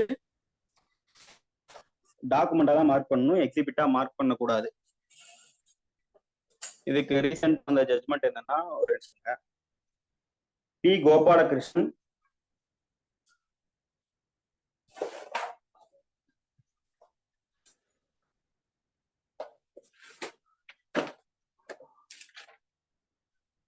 versus state of Kerala. P Gopalakrishnan versus state of Kerala. Citation வந்து 2021 1 SEC criminal, page number 147. So இது வந்து எலக்ட்ரானிக் ரெக்கார்டுன்றது டாக்குமெண்ட் வந்து எம்ஓஓலாம் நம்ம கன்சிடர் பண்ணக்கூடாது, மெட்டீரியல் ஆப்ஜெக்டா கன்சிடர் பண்ணக்கூடாது. பென்ட்ரைவ் சிடி அதெல்லாம் வந்துட்டு நம்ம வந்து டாக்குமெண்டா எக்ஸிபிட் சீரிஸ் தான் மார்க் பண்ணணும் அப்படின்றதுக்கு ஜட்ஜ்மெண்ட் என்னன்னா P Gopalakrishnan versus state of Kerala. So இதுதான் வந்துட்டு எவிடன்ஸோட டெஃபினிஷன். அடுத்தது முக்கியமான டெஃபினிஷன் என்னன்னா ப்ரூவ்டு, டிஸ்ப்ரூவ்டு, நாட் ப்ரூவ்டு. வேற ஏதாவது இம்பார்ட்டன்டான டெஃபினிஷன் அதுக்கு முன்னாடி ஏதாவது இருக்கா? Proved, disproved. ப்ரூவ்டு 2Jல இருக்கு, 21Jல இருக்கு. டிஸ்ப்ரூவ் வந்துட்டு 21Cல இருக்கு. நாட் ப்ரூவ்டு வந்துட்டு 21Iல இருக்கு.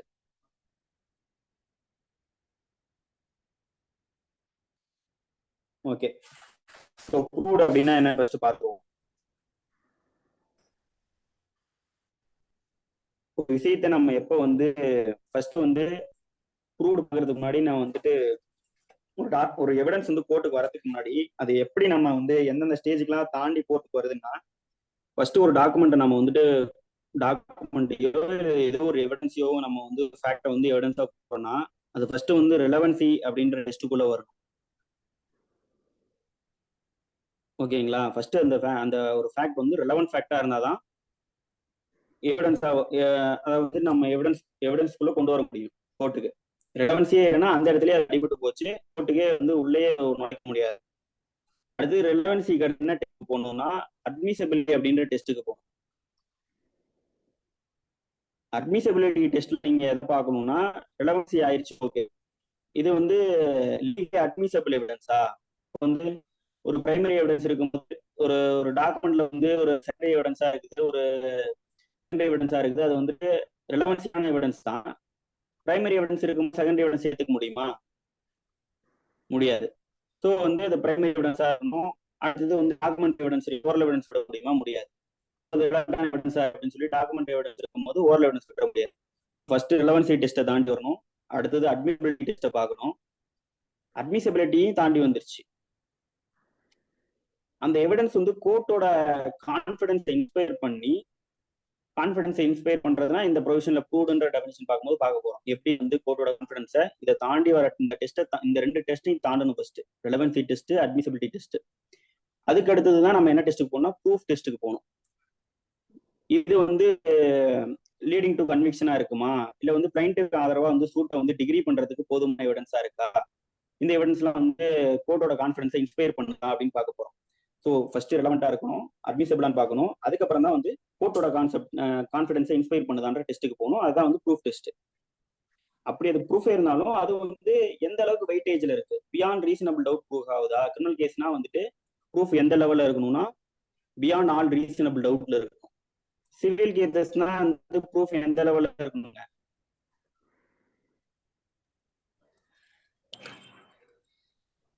கிரிமினல் கேசஸ்ல beyond all reasonable doubt. Criminal கேஸ்ல எந்த லெவல் ப்ரூஃப் வந்து கோர்ட் எதிர்பார்க்கும்? preponderance of probability. So civil கேஸை பொறுத்த வரைக்கும் ப்ரிபாண்டரன்ஸ் ஆஃப் ப்ராபபிலிட்டிஸ் வந்து ப்ராபபிளான ஒரு விஷயமா இருக்கா, ரெண்டு சைட்லையும் வச்சு பார்க்கும்போது எந்த சைட்ல வெயிட்டேஜ் அதிகமா இருக்கு, வந்து சூட் டிகிரி பண்ணலாம், டிஸ்மிஸ் பண்ணலாம் முடிவு பண்ண முடியும். சிவில் கேஸை பொறுத்த வரைக்கும் எவிடன்ஸ் எப்படி பார்க்கணும், எந்த அடிப்படையில் பார்க்கணும்னா எந்த சைட்ல வந்து ப்ராபபிலிட்டிஸ் அதிகமா இருக்கு அதை தான் பார்க்கணும். அதுதான் ப்ரிபாண்டரன்ஸ் ஆஃப் ப்ராபபிலிட்டிஸ்ன்னு சொல்லுவோம். கிரிமினல் கேசஸை பொறுத்த வரைக்கும் இனிஷியல் பர்டன் எப்பயுமே ப்ராசிக்யூஷன் மேலதான் இருக்கும். ப்ராசிக்யூஷன் வந்து அக்யூஸ்ட் மேல இருக்கக்கூடிய கில்ட்டை பியாண்ட் ஆன் ரீசனபிள் டவுட் வந்துட்டு ப்ரூவ் பண்ணிருக்கணும். ப்ரூவ் பண்ணாதான் பர்டன் வந்துட்டு அக்யூஸ்ட் மேல ஷிஃப்ட் ஆகும். ஸோ இனிஷியல் பர்டன் ப்ராசிக்யூஷனை பொறுத்தவரை